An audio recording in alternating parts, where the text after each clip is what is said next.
ಮನನೊಂದು ಸಾವಿಗೆ ಶರಣಾದ್ಲು ಜಿಯಾ ಖಾನ್. ಸತ್ತ 4 ತಿಂಗಳ ಬಳಿಕ ಮತ್ತೆ ಪ್ರತ್ಯಕ್ಷಳಾದ್ಲು. ಜಿಯಾ ಖಾನ್ ತಾಯಿ ಕಣ್ಣಾರೆ ಕಂಡಳು ಮಗಳ ಪ್ರೇತಾತ್ಮ. ಇದೇ ಈ ಹೊತ್ತಿನ ವಿಶೇಷ. ಜಿಯಾಳ ಆತ್ಮ ನಾನು ಶ್ರುತಿ.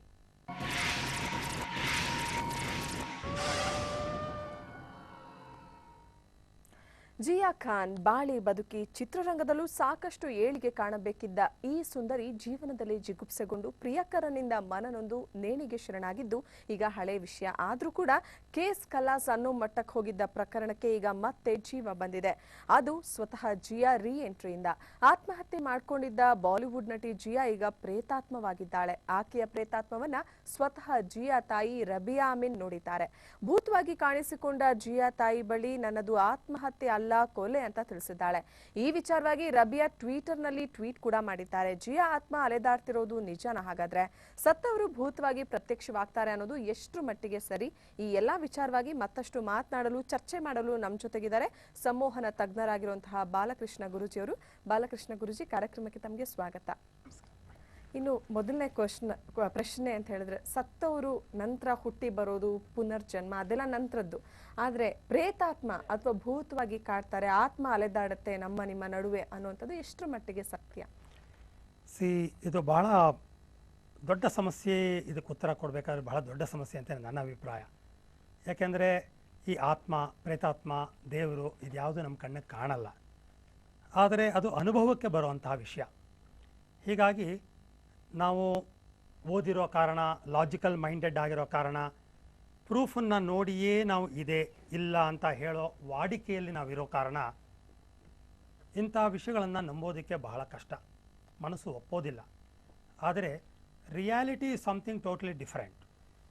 ಕಣ್ಣಿಗೆ ಕಾಣದಿದ್ದರೂ ಆ ಪ್ರೇತಾತ್ಮಗಳು ಅನುಭವಕ್ಕೆ ಬರುತ್ತೆ. ಇದು ನಾನು ಆಲ್ಮೋಸ್ಟ್ ಒಂದು 28 ಇಯರ್ಸ್ ಈ ಫೀಲ್ಡಲ್ಲಿ ವರ್ಕ್ ಮಾಡಿರೋ ಕಾರಣ ನಾನು ಹೇಳ್ತಾ ಇದ್ದೀನಿ. ಹೀಗಾಗಿ ನಮ್ಮ ಸೈನ್ಸ್, ಇಂಜಿನಿಯರಿಂಗ್, PhDಗಳು ಏನಿದೆಯೋ ಅದೆಲ್ಲ ಒಂದು ಬದಿಗಿಟ್ಟು ರಿಯಾಲಿಟಿ ನೋಡಿದಾಗ ನನ್ನ ಅಭಿಪ್ರಾಯದ ಪ್ರಕಾರ ಪ್ರೇತಾತ್ಮಗಳು ಇದೆ, ಅದನ್ನು ನಂಬಬೇಕು ಅಂತ ನನ್ನ ಅನಿಸಿಕೆ. ಓಕೆ, ಸೊ ಪ್ರೇತಾತ್ಮದ ಬಗ್ಗೆ ಇನ್ನಷ್ಟು ಪ್ರಶ್ನೆಗಳನ್ನ ಕೇಳೋಕ್ಕಿಂತ ಮುಂಚೆ ಈಗ ಜಿಯಾ ಖಾನ್ ವಿಚಾರಕ್ಕೆ ಬರೋದಾದ್ರೆ, 25 ವರ್ಷದ ಸುಂದರಿಯವಳು, ಬಾಲಿವುಡ್ ನಟಿ ಆಗಿದ್ಲು, ಉದಯೋನ್ಮುಖ ನಟಿ, ಪ್ರತಿಭಾವಂತೆ. ಆದ್ರೂ ಕೂಡ ಎಲ್ಲೋ ಒಂದ್ ಕಡೆ ಯಾವುದೋ ಒಂದು ಕಾರಣದಿಂದ ನೇಣಿಗೆ ಕೊರಳೊಡ್ಡಿದ್ಲು. ಅದಾದ ನಂತರ ಈಗ ಅವ್ರ ತಾಯಿನೇ ಹೇಳ್ತಾ ಇದ್ದಾರೆ ಆಕೆ ಆತ್ಮ ಅಲ್ದಾಡ್ತಿದೆ ಅಥವಾ ಪ್ರೇತಾತ್ಮ ಆಗಿದ್ದಾಳೆ ಅಂತ. ಇದನ್ನ ನಂಬಬಹುದಾ? ಹಾಗಾದ್ರೆ ನನ್ನ ಪ್ರಕಾರ ಖಂಡಿತವಾಗ್ಲೂ ನಂಬಬಹುದು, ಖಂಡಿತ ನಂಬಬಹುದು.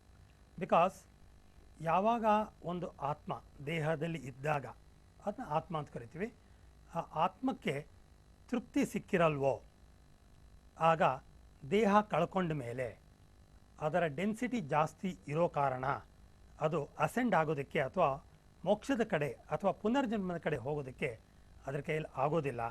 ಹಾಗಾಗಿ ಭೂಮಿಯ ಪ್ಲೇನ್ನಲ್ಲೇ ಆ ಒಂದು ಲೋಕದಲ್ಲಿ ಅಂತ ಕರೆಯೋಣ, ಲೋಕದಲ್ಲೇ ಉಳ್ಕೊಂಡ್ಬಿಡುತ್ತೆ. ಅದನ್ನು ನಾವು ಆಗ ಆತ್ಮ ಅಂತ ಕರೆಯಲ್ಲ, ಪ್ರೇತಾತ್ಮ ಅಂತ ಕರಿತೀವಿ. ಹಾಗಾಗಿ ಅವರ ತಾಯಿಗೆ ಕಾಣಿಸ್ಕೊಂಡಿರೋದು ಸತ್ಯ ಇರಬಹುದು. ಆ್ಯಂಡ್ ಈ ಥರ ಅನೇಕ ಉದಾಹರಣೆಗಳು ಇವೆ. ಹಾಗಾಗಿ ನಂಬಬಹುದು ಅಂತ ನನಗನ್ಸುತ್ತೆ. ವಿಶೇಷವಾಗಿ ತುಂಬ ಚಿಕ್ಕ ವಯಸ್ಸಿನಲ್ಲಿ ಅಕಾಲಿಕ ಮರಣವನ್ನು ಅಪ್ಪಿದ್ರೆ ಅಥವಾ ಆಸೆಗಳಿಟ್ಕೊಂಡು ಅವರು ಸಾವನ್ನಪ್ಪಿದ್ರೆ ಇಂಥ ಸಾಧ್ಯತೆಗಳು ಹೆಚ್ಚು ಅಂತಾಳೆ. ಆಸೆಗಳಿಟ್ಕೊಂಡಿದ್ರೆ ಅಥವಾ ಏನೋ ಒಂದು ಗೋಲ್ ಆಫ್ ಲೈಫ್ ಅಂತ ಭಾಳ ತೀವ್ರವಾದಂಥ ಒಂದು ಗೋಲ್ ಇಟ್ಕೊಂಡಿದ್ದು ಅದನ್ನು ಅಚೀವ್ ಮಾಡದೇ ಸತ್ತೋದ್ರೆ, ಬಹಳ ನೋವಿಂದ ಸತ್ತರೆ, ದುರಾಸೆ, ಸೇಡು, ಸಿಟ್ಟು, ಕೋಪ, ಪ್ರೀತಿ, ಲಸ್ಟ್ ಇದನ್ನೆಲ್ಲ ಇಟ್ಕೊಂಡು ನಾವೇನಾದರೂ ಸತ್ತೋದ್ರೆ ನಮ್ಮ ಆತ್ಮ ಭೂಮಿಯ ಮೇಲೆ ಉಳಿಯುವಂತಹ ಸಂದರ್ಭಗಳು, ಸಾಧ್ಯತೆಗಳು ಬಹಳ ಹೆಚ್ಚಿವೆ. ಹಾಗಾಗಿ ಇದು ನಂಬಬಹುದು ಅಂತ ನಾನು ಹೇಳ್ಬೋದು. ಈಗ ಚಿಕ್ಕದಾಗಿ ಅವರು ತಾಯಿ ಅಂದ್ರೆ ಜಿಯಾ ಖಾನ್ ತಾಯಿ ಟ್ವೀಟ್ ಮಾಡಿದ್ದಾರೆ, ನನ್ನ ಮಗಳು ಈ ಥರ ಪ್ರೇತಾತ್ಮವಾಗಿ ಅಲ್ದಾಡ್ತಿದ್ದಾಳೆ, ನನ್ನ ಎದುರಿಗೆ ಬಂದು ನನ್ನದು ಆತ್ಮಹತ್ಯೆ ಅಲ್ಲ ಅಮ್ಮ, ಕೊಲೆ ಅಂತ ಹೇಳ್ಕೊಂಡಿದ್ದಾಳೆ ಅಂತ. ಸೊ ಆಕಾರ ಅನ್ನೋದಿರುತ್ತೆ ಆತ್ಮಕ್ಕೆ, ಅಥವಾ ಯಾವ ರೀತಿ ಬಂದು ಹೇಳ್ಕೊಂಡಿರ್ಬೋದು? ಎಲ್ಲೋ ಒಂದ್ ಕಡೆ ತುಂಬಾ ಒಂಥರ ಕನ್ಫ್ಯೂಷನ್ ಅನ್ನೋ ತರ ಅನ್ಸುತ್ತೆ ನಮ್ಗೆ, ಕೇಳೋರ್ಗೆ ಅಥವಾ ನೋಡೋರ್ಗೆ. ಏನ್ ಹೇಳ್ತೀರಿ ಗುರುಜಿ? ಇದು ಅವರ ತಾಯಿಯ ಸೆನ್ಸಿಟಿವಿಟಿ ಮೇಲೆ ಡಿಪೆಂಡ್ ಆಗುತ್ತೆ. ಪ್ರೇತಾತ್ಮಕ್ಕೆ ನಿರ್ದಿಷ್ಟವಾದ ಆಕಾರ ಅಂತ ಇರಲೇಬೇಕು ಅಂತ ಏನಿಲ್ಲ. ಆದರೂ ನಾನೊಂದು 30,000 ಪ್ರೇತಾತ್ಮ ಆದರೂ ರಿಲೀಸ್ ಮಾಡಿದ್ದೀನಿ. ಸೊ ಇದರಲ್ಲಿ ಕೆಲವರ ಅನುಭವ ಭಾಳ ಸ್ಪಷ್ಟವಾಗಿ ಬರುತ್ತೆ. ಮನುಷ್ಯನ ರೀತಿಯೇ ಇದ್ದರು, ಅಂದರೆ ಬದುಕಿದ್ದಾಗ ಯಾವ ಥರ ಇದ್ರೋ ಅದೇ ರೀತಿ ಇರಬಹುದು, ಅದೇ ರೀತಿಯ ಉಡುಗೆ ತೊಡುಗೆಗಳನ್ನ ಹಾಕಿರಬಹುದು, ಅಥವಾ ಒಂದು ಎನರ್ಜಿ ಫೀಲ್ಡ್ ಥರ, ಒಂದು ಹ್ಯಾಲೋ ಥರ ಕಾಣಿಸ್ಬೋದು.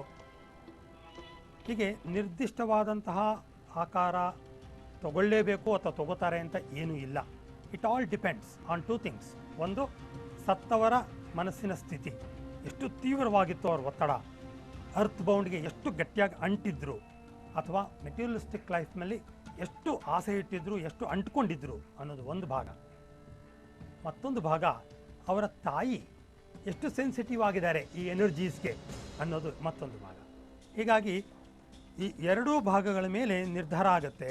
ಅವರ ತಾಯಿ ಏನು ನೋಡಿದ್ರು, ಹೇಗೆ ಕಾಣಿಸ್ತು, ಹೇಗೆ ಹೇಳಿದ್ರು ಅನ್ನೋದು ಎರಡರ ಮೇಲೂ ನಿರ್ಧಾರ ಆಗುತ್ತೆ. ಆಮೇಲೆ ಇಲ್ಲಿ ಇನ್ನೊಂದು ಏನಂದ್ರೆ ಅಂಶ ನೋಡ್ಬೇಕು ಅಂದ್ರೆ ಬರೀ ಆಕೆ ಕಾಣಿಸ್ಕೊಂಡಿಲ್ಲ, ಅವಳು ಮಾತಾಡಿದಾಳೆ ಪ್ರೇತಾತ್ಮವಾಗಿ, ಅಮ್ಮ ನನ್ನ ಆತ್ಮಹತ್ಯೆ ಆಗಿಲ್ಲ, ನನ್ನ ಕೊಲೆ ಆಗಿದೆ ಅನ್ನೋಂಥದ್ದು. ಸೊ ಧ್ವನಿ ಕೇಳಿಸಿರುತ್ತಲ್ವಾ, ಅದು ಸ್ವಲ್ಪ ಆಶ್ಚರ್ಯ ಅಂತ ಅನ್ಸುತ್ತಲ್ವಾ? ಇದು ಎಗೈನ್ ಲಾಜಿಕಲ್ ಮೈಂಡಲ್ಲಿ ನೋಡಿದಾಗ ಬಹಳ ಕನ್ಫ್ಯೂಷನ್ ಆಗುತ್ತೆ, ಬಹಳ ತೊಂದರೆ ಆಗುತ್ತೆ. ಯಾಕಂದರೆ ದೇಹನೇ ಇಲ್ಲ, ವೋಕಲ್ ಬಾಕ್ಸ್ ಇಲ್ಲ, ಬಾಯಿ ಇಲ್ಲ, ನಾಲ್ಗೆ ಇಲ್ಲ, ಮಾತಾಡೋದು ಹೆಂಗಾಗತ್ತೆ ಅಂತ ರ್ಯಾಷನಲಿಸ್ಟ್ ಅವ್ರು ಕೇಳ್ತಾರೆ. ಆದರೆ ಪ್ರೇತಾತ್ಮಕ್ಕೆ ಬಹಳ ತೀವ್ರವಾದಂತಹ ಕಾರಣ ಇದ್ದು ಭೂಮಿ ಮೇಲೆ ಉಳ್ಕೊಂಡ್ಬಿಟ್ಟಾಗ ಯಾಕೆ ಹೇಗೆ ಅಂತ ಲಾಜಿಕಲ್ ಆಗಿ ಹೇಳೋಕ್ಕಾಗಲ್ಲ. ಧ್ವನಿಯು ಕೂಡ ಬರೋ ಸಾಧ್ಯತೆ ಇದೆ. ಆದರೆ ಆ ಧ್ವನಿ ಎಲ್ಲರಿಗೂ ಕೇಳಿಸ್ಬೇಕು ಅನ್ನೋ ರೂಲ್ ಇಲ್ಲ. ಅವರಿಗೆ ತುಂಬ ಹತ್ತಿರವಾಗಿದ್ದು ಅವರನ್ನು ಉದ್ದೇಶಿಸಿ ಈ ಪ್ರೇತಾತ್ಮ ಮಾತಾಡಿದಾಗ ಆ ವ್ಯಕ್ತಿಗೆ ಮಾತ್ರ ಇದರ ಅನುಭವ ಬರೋಕ್ಕೆ ಸಾಧ್ಯ. ಅಕ್ಕಪಕ್ಕ ಇದ್ದವ್ರಿಗೂ ಬರಲಿಕ್ಕೆ ಸಾಧ್ಯ ಇಲ್ಲ. ಒಂದು ಉದಾಹರಣೆ ಕೊಡ್ತೀನಿ. ನಿಮ್ಮ ಹತ್ರ ಒಂದು ಮೊಬೈಲ್ ಫೋನ್ ಇದೆ. ಈಗ ನನ್ನ ಹತ್ರನೂ ಒಂದು ಫೋನ್ ಇದೆ, 3-4 ಜನದ ಹತ್ರ ಎಲ್ಲರ ಹತ್ರ ಮೊಬೈಲ್ ಫೋನ್ ಇದೆ. ಯಾರೋ ಫೋನ್ ಮಾಡಿದಾಗ, ಒಂದು ನಂಬರ್ನ ಒತ್ತಿ ಮಾಡಿದಾಗ ನನಗೆ ಆ ಕಾಲ್ ಬರೋಲ್ಲ, ನಿಮಗೆ ಅಂತ ಉದ್ದೇಶಿಸಿ ಮಾಡಿದಾಗ ನನಗೆ ಬರೋಲ್ಲ, ಮತ್ತೊಬ್ಬರಿಗೆ ಬರೋಲ್ಲ, ಇನ್ನೊಬ್ರಿಗೆ ಬರೋಲ್ಲ. ಸ್ಪೆಸಿಫಿಕ್ ಟು ಯುವರ್ ಇನ್ಸ್ಟ್ರೂಮೆಂಟ್ ಅದು ಬರುತ್ತೆ. ಹೀಗಾಗಿ 5-6 ಜನ ಇದ್ದರು ಅಂತ ಇಟ್ಕೊಳ್ಳೋಣ. ಇದ್ದಾಗ ಆ ಪ್ರೇತಾತ್ಮ ಅವರೊಬ್ಬರನ್ನೇ ಉದ್ದೇಶಿಸಿ ಮಾತಾಡಿದಾಗ ಅವರೊಬ್ಬರಿಗೆ ಕೇಳಿಸಿರೋ ಸಾಧ್ಯತೆ ಬೇಕಾದಷ್ಟು ಇದೆ. And it is possible. ಮತ್ತೊಂದು ಕ್ಲಾರವಾಯನ್ಸಿ ಅಂತ ಕರಿತೀವಿ, ಅತೀಂದ್ರಿಯ ಶಕ್ತಿ ಅಂತ. ಕೆಲವರಿಗೆ ಹುಟ್ಟಾರೆ ಇದು ಬಂದಿರುತ್ತೆ. ಸೊ ಅಕಸ್ಮಾತ್ ಈ ಫಿಲ್ಮ್ ಆ್ಯಕ್ಟರಿನ ತಾಯಿಗೆ ಕ್ಲಾರವಾಯನ್ಸಿ ಅನ್ನೋದು ಜನರಲ್ ಆಗಿ ಜಾಸ್ತಿ ಇದ್ದರೆ ಖಂಡಿತವಾಗಲೂ ಪಿಕ್ಚರೈಸೇಷನ್ ಥರ ಕಾಣಿಸ್ಬೋದು. ಪಕ್ಕ ನಿಂತು ಕಿವಿಯಲ್ಲಿ ಮಾತಾಡಿದ ಹಾಗೆ ಕೇಳಿಸ್ಬೋದು. ಎಲ್ಲ ಸೆನ್ಸಸ್ಸಲ್ಲೂ ನಮಗೆ ಆಕೆ ಇದ್ದಾಳೆ ಅಂತ ಅನ್ಸೋಕ್ಕೆ ಸಾಧ್ಯತೆ ಇದೆ. ತುಂಬ ಜನಕ್ಕೆ ಆ ಥರ ಆಗಿದೆ. ಬಟ್ ಕೆಲವರಿಗೆ ಸ್ಪಷ್ಟವಾಗಿ ಕಿವಿಯಲ್ಲಿ ಹೇಳಿದ್ರೇನೋ ಅಂತ ಅನಿಸೋವಂಥ ಸಾಧ್ಯತೆಯೂ ಇದೆ. All possibilities R that. ಅಂದ್ರೆ ಆಕಾರ ಕಾಣಲ್ಲ, ಬರೀ ಧ್ವನಿ ಮಾತ್ರ ಕಿವಿ ಕೇಳಿಸಿರುತ್ತೆ ಅಂತ ಕಾಣಿಸ್ಬೋದು. ಆಕಾರನೂ ಕಾಣಿಸ್ಬೋದು. ಆಕೆ ಸೀರೆ ಗಿರೆ ಉಟ್ಕೊಳ್ಳೋದು ಅಥವಾ ಅವಳ ಫೇವರೇಟ್ ಡ್ರೆಸ್ ಏನಿದೆಯೋ ಆ ಥರ ಹಾಕ್ಕೊಂಡಿರೋ ಹಾಗೇನೆ ಪ್ರೆಸೆಂಟ್ ಇವಕ್ಕೆ ಆ ಪ್ರೇತಾತ್ಮ ಆಗಿರ್ಬೋದು. ಹಾಗೂ ಸಾಧ್ಯತೆ ಇದೆ. All possibilities R that. But ಹೇಳಿದ್ನಲ್ಲ, ಪ್ರೇತಾತ್ಮದ ಇಂಟೆನ್ಷನ್ ಎಷ್ಟು ತೀವ್ರವಾಗಿದೆ, ಸೆಕೆಂಡ್ ಅವರ ತಾಯಿಯ ಸೆನ್ಸಿಟಿವಿಟಿ ಎಷ್ಟಿದೆ, ಅದ್ರ ಮೇಲೆ ಡಿಪೆಂಡ್ ಆಗುತ್ತೆ.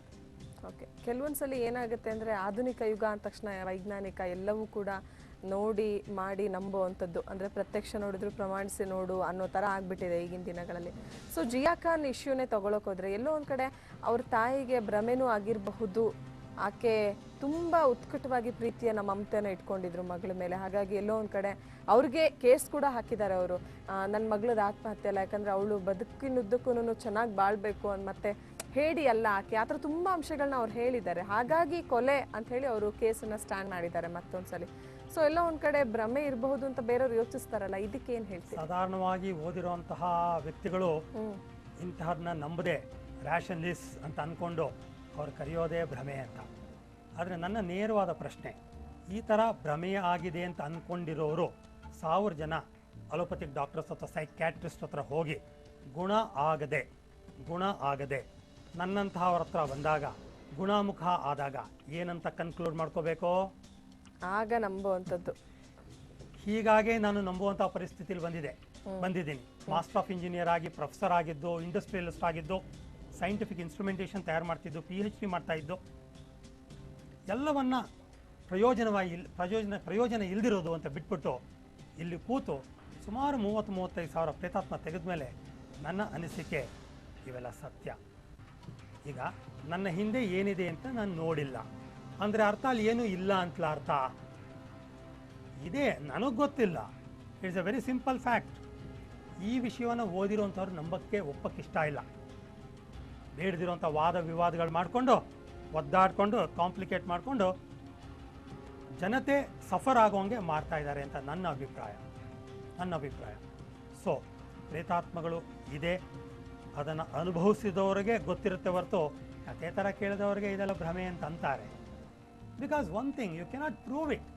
The problem is that we cannot prove it. ಈಗ ನಾನು ಈ ಪೆನ್ ಇದೆಯಪ್ಪ, ಇದನ್ನು ನಾನು ಮೆಷರ್ ಮಾಡಬೇಕು, ಒಂದು ಸ್ಕೇಲ್ ಇಟ್ಕೊಂಡು ಇದ 5.25 ಇಂಚಿದೆ ಅಂತ ಹೇಳ್ಬೋದು. ಸಪೋಸ್ ಸ್ವಲ್ಪ ಓದಿರೋಂಥವ್ರಾದರೆ ಸ್ಕೇಲ್ ಇಟ್ಕೊಂಡು ಇದ 17 ಸೆಂಟಿಮೀಟ್ರ್ ಇದೆ ಅಂತ ಇಂಚಿಗಿಂತ ಸೆಂಟಿಮೀಟ್ರ್ ಹೇಳ್ತಾರೆ. ಇನ್ನೂ ಸ್ವಲ್ಪ ಓದಿರೋರು ದಿಸ್ ಈಸ್ 175 mm ಅಂತ ಮಿಲಿಮೀಟ್ರಲ್ಲಿ ಹೇಳ್ತಾರೆ. ಸ್ವಲ್ಪ ಇಂಜಿನಿಯರ್ ಆಗಿದ್ದರೆ ಡಿಪ್ಲೊಮಾ ಆಗಿದ್ದರೆ ಅದನ್ನ ವರ್ನಿಯರ್ಲಿ ಇಟ್ಕೊಂಬಿಟ್ಟು ದಿಸ್ ಈಸ್ 176.2 ಮಿಲಿಮೀಟ್ರ್ ಅಂತ ಹೇಳ್ತಾರೆ.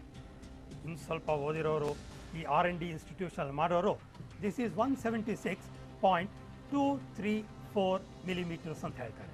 1,000th of an mm, 1 ಮೈಕ್ರಾನ್ಗೆ ಹೋಗ್ತಾರೆ. ಅವರವರ ಕ್ಯಾಲಿಬ್ರೇಟೆಡ್ ಎಕ್ವಿಪ್ಮೆಂಟ್ ಏನಿದೆಯೋ ಅದರ ಅನುಗುಣವಾಗಿ ಇದು ಇಷ್ಟಿದೆ ಅಂತ ಅವರವ್ರ ಕೆಪಾಸಿಟಿನಲ್ಲಿ ಮಾತಾಡ್ತಾರೆ. ಈಗ ಜಿಯಾ ಕೇಸಲ್ಲೇ ಹೇಳೋದಾದ್ರೆ ಆಕೆ ಉದ್ದೇಶ ಏನಿರ್ಬೋದು? ಈ ರೀತಿ ತಾಯಿ ಮುಂದೆ ಬಂದು ಹೇಳ್ಕೊಂಡಿರೋದು, ಕಾಣಿಸ್ಕೊಂಡಿರೋದು ನೋಡ್ತಾ ಇದ್ರೆ ಇದನ್ನ ನಾನು ಆಫ್ ಹ್ಯಾಂಡ್ ಈ ಥರ ಹೇಳೋದು ತಪ್ಪಾಗ್ಬಿಡುತ್ತೆ. ಏನು ಮಾಡ್ಬೇಕಿಂತ ಕೇಸಸ್ಸಲ್ಲಿ ಅಂದರೆ ಯಾರು ಅಗ್ರೀವ್ಡ್ ಪರ್ಸನ್ ಇದ್ದಾರೋ, ಯಾರು ಅಫೆಕ್ಟೆಡ್ ಇದ್ದಾರೋ, ಯಾರು ತೊಂದರೆಲಿದ್ದಾರೋ ಅವ್ರ ಕಡೆಯವ್ರು ಬರಬೇಕು.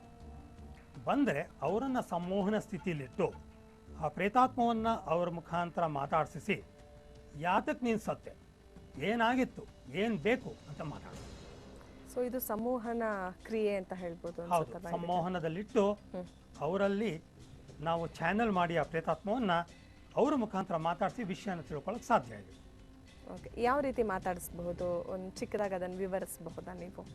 ಖಂಡಿತ ಹೇಳ್ಬೋದು. ಉದಾಹರಣೆಗೆ ರೀಸೆಂಟಾಗಿ ಒಂದು 15 days ಬ್ಯಾಕ್ ನನ್ನ ಕ್ಲಿನಿಕ್ಗೆ ಒಂದು ಕ್ಲೈಂಟ್ ಬಂದಿದ್ರು. ಸೈಟನ್ನು ತೊಗೊಂಡ್ರು, ಮನೆ ಕಟ್ಟಿದ್ರು. ಮನೆ ಕಟ್ಟಿ ಗೃಹ ಪ್ರವೇಶ ಆದಾಗಲಿಂದ ಪಡಬಾರದ ಬಾಧೆ ಪಡ್ತಾ ಇದ್ದಾರೆ, ಹೇಳೋಕ್ಕಾಗಲ್ಲ ಅಂತಹ ಬಾಧೆ ಪಡ್ತಾ ಇದ್ದಾರೆ. ಸರಿ, ನಾನು ಆ ಮನೆಯ ಗೃಹಿಣಿಯನ್ನು ಸಂಮೋಹನ ಸ್ಥಿತಿಯಲ್ಲಿ ತರಬೇತಿ ಮಾಡಿ ಸಂಮೋಹನ ಸ್ಥಿತಿಯಲ್ಲಿಟ್ಟು ಆ ಪ್ರೇತಾತ್ಮವನ್ನು ಕರೆಸಿ ಅವಳ ಮುಖಾಂತರ ನಾನು ಮಾತಾಡಿಸಿ ಯಾತಕ್ಕೆ ನೀನು ಇವರಲ್ಲಿ ಸೇರಿದ್ಯಾ ಫಸ್ಟ್. ಆಕೆ ಹೇಳಿದ್ಲು ಅದು ಹೆಣ್ಣಿನ ಪ್ರೇತಾತ್ಮ, ನನ್ನ ಮನೆಗೆ ಬಂದುಬಿಟ್ಟಿದ್ದಾರೆ, ನಾನೇ ಸುಮ್ಮನೆ ಇರಬೇಕೇನೋ ಅಂತ ಹೊರಟಾಗಿ ಮಾತಾಡ್ತೀನಿ. ಸರಿ, ಈ ಥರ ಚರ್ಚೆ ಮಾಡಿದ್ಮೇಲೆ ಗೊತ್ತಾಗಿದ್ದು ಬಹಳ ವರ್ಷಗಳ ಆಸೆಯಿಂದ ಆ ಮನೆಯನ್ನು ಕಟ್ಸೋದು. ಭಾಳ ಸಾಲ ಗೀಲ ಮಾಡಿ ತುಂಬ ಆಸೆ ಇಟ್ಕೊಂಡು ಮನೆ ಕಟ್ಸಿದ್ರು, ಸೈಟ್ ತೊಗೊಂಡು ಮನೆ ಕಟ್ಸಿದ್ರು. ಕಟ್ಟಿಸಿ ಸ್ವಲ್ಪ ದಿನಕ್ಕೇನೆ ಆಕ್ಸಿಡೆಂಟ್ ಆಗಿ ಆಕೆ ತೀರೋದು. ಸೊ ಅದು ಅಪೂರ್ಣವಾದಂತಹ ಒಂದು ಆಸೆ. ಹಾಗಾಗಿ ಆಕೆಯ ದೇಹ ಕಳ್ಕೊಂಡ ಮೇಲೂ ಆ ಆತ್ಮಕ್ಕೆ ಸಮಾಧಾನ ಆಗದೆ ಆ ಜಾಗದಲ್ಲೇ ಇದ್ದು ಆ ಜಾಗಕ್ಕೆ ಇವರು ಬಂದಾಗ ಶುರುವಾಯಿತು. It was A small house. ಇವರು ಕೊಂಡ್ಕೊಂಡವರು ಅದನ್ನ ಡಿಮಾಲಿಷ್ ಮಾಡಿ ದೊಡ್ಡದಾಗಿ ಮನೆ ಕಟ್ಬಿಟ್ಟು ಗೃಹ ಪ್ರವೇಶ ಮಾಡ್ತಾ ಇದ್ದಾರೆ. ಆಗಲೇ ಶುರುವಾಗಿತ್ತು ಪ್ರಾಬ್ಲಮ್ಮು, ಪಡಬಾರದ ಬಾಧೆ. ಆಮೇಲೆ of course I spoke to the spirit ಅನ್ನೋ ರಿಯಾಲಿಟಿ ಅದರ ಗಮನಕ್ಕೆ ತಂದು ಆಮೇಲೆ ಅದನ್ನ ಪುನರ್ಜನ್ಮದ ಕಡೆ ಕಳಿಸ್ಕೊಟ್ಟೆ. ಆವಾಗಲಿಂದ ಬಹಳ ಚೆನ್ನಾಗಿದ್ದಾರೆ. ಇದೇ ರೀತಿ ಸುಮಾರು 15-20 ಕೇಸ್ ಆಫ್ ಹ್ಯಾಂಡ್ ಹೇಳ್ಬೋದು ಬೇಕಾದರೆ. ಹೀಗಾಗಿ ನನ್ನ ಅಭಿಪ್ರಾಯ, ಅವ್ರ ಮನೆಯವರಿಗೆ ಯಾರಿಗಾದರೂ ಆಸಕ್ತಿ ಇದ್ದಲ್ಲಿ ಅವರು ಬಂದು ಅಪ್ರೋಚ್ ಮಾಡಿದ್ರೆ ಆಗ ಇದನ್ನ ಟ್ರೈನ್ ಮಾಡಿ ಯಾವ ಥರ ಸಂಮೋಹನ ಸ್ಥಿತಿಗೆ ಹೋಗೋದು ಅಂತ ಹೇಳ್ಕೊಟ್ಟು ಅವರನ್ನು ಹಿಪ್ನಾಟಿಕ್ ಸ್ಟೇಟಲ್ಲಿ ಇಟ್ಟು ಮಾತಾಡಿ ಪ್ರೇತಾತ್ಮಕ್ಕೂ ಒಳ್ಳೇದು ಮಾಡೋದಲ್ಲದೆ ಆಕೆಗೆ ಸಮಾಧಾನ ಆಗಿ ಆ ಪ್ರೇತಾತ್ಮ ಅಸೆಂಡ್ ಆಗ ಆ ಥರ ಮಾಡ್ಬೋದು. ಈಗ ನೀವು ಹೇಳೋ ರೀತಿನೇ ನೋಡೋಕೆ ಹೋದರೆ ಪ್ರೇತಾತ್ಮಗಳಾಗೋದು ಏನೋ ಒಂದು ಉದ್ದೇಶ ಇಟ್ಕೊಂಡವ್ರು ಆಗಬಹುದು. ಆಸೆಗಳು ಈಡೇರಿಸ್ಕೊಳ್ಳೋಕ್ಕಿರ್ಬೋದು, ಅಥವಾ ಏನೋ ಯಾರಿಗೋ ಒಂದು ಮೆಸೇಜ್ ಹೇಳೋದು ಬಾಕಿ ಇತ್ತು ಅದನ್ನು ಹೇಳೋಕ್ಕಿರ್ಬೋದು. ಸೊ ಇನ್ನೂ ಹಲವಾರು ಕಾರಣಗಳಿಂದ ಪ್ರೇತಾತ್ಮಗಳಾಗ್ತಾರೆ. ಸೊ ಜಿಯಾ ಖಾನ್ ಅಂಥದ್ದೇ ಒಂದು ಉದ್ದೇಶದಿಂದ ಪ್ರೇತಾತ್ಮ ಆಗಿದ್ದಾಳೆ. ಒಂದು ವೇಳೆ ಲಾಜಿಕ್ಕಾಗಿ ಯೋಚನೆ ಮಾಡೋದಾದರೆ, ಸಾಮಾನ್ಯವಾಗಿ ಹೇಳೋದಂದರೆ ನಾವು ಸಿನಿಮಾಗಳಲ್ಲಿ ನೋಡಿರೋ ಥರ ಅಥವಾ ಎಲ್ಲೋ ಕತೆ ಕೇಳಿರೋ ಥರ ಇದ್ದರೆ ಪ್ರೇತಾತ್ಮ ಅಂದರೆ ಅದು ವೈಲೆಂಟ್ ಆಗಿರುತ್ತೆ. ಬದುಕಿದಾಗ ಅವರೆಷ್ಟೇ ಸಾಧುವಾಗಿದ್ದರೂ ಸತ್ತ ಮೇಲೆ ಇತರಿಗೆ ತೊಂದರೆ ಕೊಡೋದು, ಭಯ ಹುಟ್ಟಿಸೋದು ಇಂಥದ್ದೇ ಜಾಸ್ತಿ ಅಂತ. ಹಾಗಾದರೆ ಜಿಯಾ ಖಾನ್ ತಾಯಿ ಕಾಣಿಸ್ಕೊಂಡಿರೋ ಹಾಗೇನೆ ಆಕೆನ ಯಾರು ಮರ್ಡ್ರ್ ಮಾಡಿದ್ದೇ ಆದಲ್ಲಿ ಮರ್ಡರ್ ಮಾಡಿರೋರಿಗೆ ಅಥವಾ ಆಕೆ ಸಾವಿಗೆ ಕಾರಣ ಆಗಿರೋ ಮುಂದೆನೂ ಕಾಣಿಸ್ಕೊಂಡಿರೋ ಸಾಧ್ಯತೆ ಇದೆಯಾ? Good question. The problem is ಅವರ ಆರ ಅಂತ ಕರಿತಾರೆ. ಅದ್ರ ಬಗ್ಗೆ ನಾನು ಡೀಟೇಲ್ ಆಗಿ ಮಾತಾಡ್ತೀನಿ. ಎಸ್. ಸಪೋಸ್ ಆ ವ್ಯಕ್ತಿಯ ಆರ ತುಂಬ ಪವರ್ಫುಲ್ ಆಗಿದ್ದರೆ, ಆತ ಕ್ಲಾರ್ವಾಯಿಂಟೇ ಅಲ್ಲದೆ ಅಥವಾ ಒರಟೊರಟಾಗಿ ಮೆಟೀರಿಯಲಿಸ್ಟಿಕ್ಕಲ್ಲೇ ಇದ್ದರೆ ಪ್ರಾಬಬಲಿ ಈ ಪ್ರೇತಾತ್ಮದ ಕಾರಣ ಪ್ರಯತ್ನ ಫೇಲ್ಯೂರ್ ಆಗ್ಬೋದು. ಹೀಗಾಗಿ ಇಲ್ಲಿ 3-4 ಪ್ಯಾರಾಮೀಟರ್ಸ್ ಇದೆ. ಆರ್ ಸ್ಟ್ರಾಂಗ್ ಆಗಿರಬೇಕು, ಇಲ್ಲ ವೀಕ್ ಆಗಿದ್ದರೆ ಈಸಿಯಾಗಿ ನಮ್ಮನ್ನು ಅದನ್ನ ಪ್ರೊಸೆಸ್ ಆಗ್ಬೋದು ಅಥವಾ ಕಾಣಿಸ್ಕೊಳ್ಬೋದು ಅಥವಾ ಅನಿಸಿಕೆಯನ್ನು ಟ್ರಾನ್ಸ್ಮಿಟ್ ಮಾಡ್ಬೋದು. ಜೊತೆಗೆ ಅವರ ನಂಬಿಕೆಯೂ ಸ್ವಲ್ಪ ಮಟ್ಟಿಗೆ ವರ್ಕ್ ಆಗುತ್ತೆ. ಹೀಗಾಗಿ ಈ 3-4 ಪ್ಯಾರಾಮೀಟರ್ಸ್ ನಾವು ನೋಡಿದಾಗ ಯಾರ ಕಾರಣದಿಂದ ಇವಳು ಸತ್ಲೋ ಆ ವ್ಯಕ್ತಿಗೆ ಮಾಡಿರಬಹುದು, ಮುಂದೆ ಮಾಡ್ಬೋದು ಅಥವಾ ಆಗದಿರ್ಬೋದು, ಏನೂ ಹೇಳೋಕ್ಕಾಗಲ್ಲ. We have to watch and see. Okay. ಹಾಗಾದ್ರೆ ಪ್ರೇತಾತ್ಮ ಅಂದ್ರೆ ಅದರ ಶಕ್ತಿ ಎಷ್ಟು ಪರಿಧಿಯೊಳಗಿರುತ್ತೆ, ಏನೇನೆಲ್ಲ ಮಾಡಕ್ ಸಾಧ್ಯ ಅದು? ಈ ಪ್ರಶ್ನೆನ ಉತ್ತರ ಕೊಟ್ಟು ಆಮೇಲೆ ಫಂಡಮೆಂಟಲಿ ಪ್ರೇತಾತ್ಮ ಅಂದರೆ ಏನು, ಇದು ಯಾಕೆ ಆಗತ್ತೆ ಅನ್ನೋದ್ರ ಬಗ್ಗೆ ನಾನು ವಿವರಣವಾಗಿ ಮಾತಾಡ್ತೀನಿ. ಈಗ ನಿಮ್ಮ ಪ್ರಶ್ನೆ ಇರೋದು ಪ್ರೇತಾತ್ಮದ ಶಕ್ತಿಯ ಪರಿಧಿ ಎಷ್ಟು, ಏನೇನೆಲ್ಲ ಮಾಡುತ್ತೆ, ಅದು ಪ್ರೇತಾತ್ಮ ಆದ್ಮೇಲೆ ಅದಕ್ಕೆ ಪ್ರಯೋಜನ ಏನು ಸಿಗುತ್ತೆ? ಪ್ರೇತಾತ್ಮ ಒಂದು ಎನರ್ಜಿ ಫೀಲ್ಡ್. ಅದಕ್ಕೆ ಮನಸ್ಸು ಅನ್ನುವ ಭಾಗ ಇರುತ್ತೆ ಮತ್ತು ಎಮೋಷನ್, ಭಾವನೆ ಅನ್ನೋ ಭಾಗ ಇರುತ್ತೆ. ಮನುಷ್ಯ ಜನ್ಮದಲ್ಲಿ ಇದ್ದಾಗ ಅಥವಾ ಪ್ರಾಣಿಯಾಗಿ ಇದ್ದಾಗ ಅದರ ಎಕ್ಸ್ಪೀರಿಯನ್ಸಸ್ಸು ಈ ಭಾಗದಲ್ಲಿ ಉಳ್ಕೊಂಡಿರುತ್ತೆ. ಈ ಪ್ರೇತಾತ್ಮಕ್ಕೆ ಸಂಪೂರ್ಣ ಜ್ಞಾನ ಇದ್ದರೆ ಅದು ಯಾತಕ್ಕೋಸ್ಕರ ಭೂಮಿಗೆ ಬಂತು, ಯಾತಕ್ಕೋಸ್ಕರ ಅದು ಬದುಕಿ ಬಾಳ್ತು, ಸತ್ತ ಮೇಲೆ ಏನಾಗಬೇಕು, ಅದರ ಅಲ್ಟಿಮೇಟ್ ಧ್ಯೇಯ ಏನು, ಈ ಜನ್ಮದ್ದಲ್ಲ ಆತ್ಮದ ದೃಷ್ಟಿಯಿಂದ ಆತ್ಮದ ಧ್ಯೇಯ ಏನು ಅಂತೇನಾದರೂ ಗೊತ್ತಿದ್ದರೆ ಅದು ಪ್ರೇತಾತ್ಮವಾಗಿ ಭೂಮಿ ಮೇಲೆ ಉಳ್ಕೊಳ್ಳಲ್ಲ. ಅದು ಪುನರ್ಜನ್ಮದ ಕಡೆ ಹೋಗಿ ಅದರ ಉದ್ಧಾರದ ಕಡೆ ಡೈರೆಕ್ಟಾಗಿ ಹೊರಟೋಗುತ್ತೆ. ಇಮ್ಮೆಟೀರಿಯಲ್ ಆಫ್ ದ ಸಿಚುಯೇಷನ್, ಆ ಸತ್ತ ಸಿಚುಯೇಷನ್ ಲೆಕ್ಕಕ್ಕೆ ಬರಲ್ಲ. ಅದರ ತೀವ್ರತೆ, ನೋವು, ಪ್ರೀತಿ, ಆಸೆ ಏನೇನಿದೆ ಅದು ಯಾವುದೂ ಲೆಕ್ಕಕ್ಕೆ ಬರಲ್ಲ.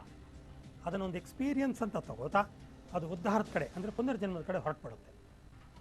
ಸಪೋಸ್ ರಾರಾಗಿ ಏನೂ ಗೊತ್ತಿಲ್ಲದೆ ಬರೀ ABCD 1 2 3 ಏನೇನೋ ಓದ್ಕೊಂಡು ಯಾವುದನ್ನು ನಂಬದೆ ಬರೀ ತಿನ್ನು ಉಣ್ಣು ಮೆಟೀರಿಯಲಿಸ್ಟಿಕ್ ಲೈಫ್ನ ಎಂಜಾಯ್ ಮಾಡು ಈ ಥರ ಇದ್ದು ಏನಾದರೂ ಇಂಥ ಎಮೋಷನ್ಸ್ಗೆ ಸಿಕ್ಕಾಕೊಂಡು ಸತ್ತ ಪಕ್ಷದಲ್ಲಿ ಮುಂದಿನ ದಾರಿ ಅದಕ್ಕೆ ಗೊತ್ತಾಗಲ್ಲ. ಅದರ ಪರಿಮಿತಿ ಇಷ್ಟೇ, ನನಗೆ ಹಿಂಗೆ ಮೋಸ ಆಗೋಯ್ತು, ಅವರಿಂದ ಹಿಂಗಾಗೋಯ್ತು, ಇವರಿಂದ ಹಿಂಗಾಗೋಯ್ತು, ಅಷ್ಟು ನಮ್ಮ ಅಂಶ ಉಳ್ಕೊಂಬಿಡುತ್ತೆ. ಆಗ ಅದರ ತೀವ್ರತೆ ತೊಂದರೆ ಕೊಡೋಕ್ಕೆ ಜಾಸ್ತಿ ಆಗುತ್ತೆ. ಅದಕ್ಕೆ ಬೇರೆ ಕಡೆ ಹೋಗೋಕ್ಕೆ ಗೊತ್ತಾಗಲ್ಲ. ಯಾರು ತೊಂದರೆ ಕೊಟ್ಟರು ಅವರೊಳಗೆ ಹೋಗ್ಬಿಟ್ಟು ಅವರ ದೇಹವನ್ನು ಆಕ್ಯುಪೈ ಮಾಡಿಕೊಂಡು ಅವರ ದೇಹವನ್ನು ಬಳಸ್ಕೊಂಡು ಇದಕ್ಕೇನು ಬೇಕೋ ಪಡೆಯುತ್ತೆ. ಅಥವಾ ಆ ಸೇಡು ಸಿಟ್ಟು ಏನಿದೆಯೋ ಅವ್ರ ದೇಹದ ಮೇಲೆ ತೀರಿಸ್ಕೊಂಡು ದಂಡಿಸುತ್ತೆ. ಈ ಥರ ಎಲ್ಲ ಮಾಡುತ್ತೆ. Again so many parameters are there. ಒಂದು ಡೈರೆಕ್ಟಾಗಿ ನಮ್ಮ ದೇಹವನ್ನು ಎಂಟರ್ ಆಗಿ ಯಾವ್ಯಾವ ರೀತಿ ತೊಂದರೆ ಕೊಡಬೇಕೋ ಅದೆಲ್ಲ ರೀತಿ ತೊಂದರೆಗಳು ಕೊಡೋಕ್ಕಾಗತ್ತೆ. 100 ಕೇಸ್ ನನ್ನ ಹತ್ರ ಇದೆ, ಎಲ್ಲ ವಿಡಿಯೋಗ್ರಾಫ್ ಮಾಡಿದ್ದೀವಿ, ಯಾವುದು ಬಾಯಿ ಮಾತಲ್ಲ. ಯಾರಾದರೂ ಇವತ್ತು ಸೋಕಾಲ್ಡ್ ರ್ಯಾಷನಲಿಸ್ಟು ಅಥವಾ ಕೋರ್ಟು ಕಚೇರಿ ಕರೆದ್ರೆ 100 ಬಿಚ್ತೀವಿ ವಿಡಿಯೋಸ್. ಸೊ ಯಾವುದು ಬಾಯಿ ಮಾತಲ್ಲ. ಅಕಸ್ಮಾತ್ ಅದಕ್ಕೆ ಸ್ವಲ್ಪ ತಿಳುವಳಿಕೆ ಇದ್ದರೆ ಅದು ದೂರದಿಂದನೇ ಸಂಕಟ ಪಟ್ಕೊಂಡು ಕೊರಕೊಂಡು ಒದ್ದಾಡಿಕೊಂಡು ದೂರದಿಂದನೇ ಸ್ವಲ್ಪ ಇನ್ಫ್ಲೂಯೆನ್ಸ್ ಮಾಡಿಕೊಂಡು ತೊಂದರೆನೋ ಅದು ಏನೋ ಮಾಡ್ಕೊಂಡಿರುತ್ತೆ. ಪೂರ್ತಿ ಜ್ಞಾನಿಯಾಗಿದ್ದ ಪಕ್ಷದಲ್ಲಿ ಅದು ಯಾರಿಗೂ ತೊಂದರೆ ಕೊಡದೆ ಆ ನೋವನ್ನು ಒಂದು ಎಕ್ಸ್ಪೀರಿಯನ್ಸ್ ಥರ ತಗೊಂಡು ಅಸೆಂಡ್ ಆಗೋದು. ಹಾಗಾಗಿ ಈ ಥರನೇ ಮಾಡುತ್ತೆ ಅನ್ನೋದು ಏನು ಯಾವುದು ನಿರ್ದಿಷ್ಟವಾಗಿಲ್ಲ. ಬಟ್ ಮಾನಸಿಕವಾಗಿ ಕಿರುಕುಳ ಕೊಡ್ಬೋದು. ಮಾನಸಿಕವಾಗಿ ಅಂದರೆ ಏನು, ಭಯ ಭಯ ಭಯ ಭಯ, ಏನೋ ಹೆದರಿಕೆ, ಕಾರಣನೇ ಗೊತ್ತಿಲ್ಲ, ಭಯ ಕತ್ಲೆ ನೋಡಿದ್ರೆ ಭಯ, ಯಾರೋ ಸಡನ್ನಾಗಿ ಬಂದುಬಿಟ್ರೆ ಭಯ. ನೆಕ್ಸ್ಟು ಸಿವಿಯರ್ ಕೋಪ, ಸಣ್ಣ ಪುಟ್ಟ ವಿಷಯಕ್ಕೆ ದೊಡ್ಡ ಕೋಪ. ಎಷ್ಟು ದೊಡ್ಡ ಕೋಪ ಅಂದರೆ ಮರ್ಡ್ರು ಮಾಡ್ಕೊಂಬಿಡ್ಬೋದು, ಕೊಲೆನೂ ಮಾಡ್ಕೊಂಬಿಡ್ಬೋದು, ಅಥವಾ ಸಾಯಿಸ್ಕೊಂಡ್ಬಿಡ್ಬೋದು, ಅಥವಾ ಸಾಯಿಸ್ಬಿಡ್ಬೋದು. ಅಂಥ ಕೋಪ ಬರೋದು, ಪೀಸ್ ಮಾಡಿ ಬಿಸಾಕೋ ಅಂಥದ್ದು.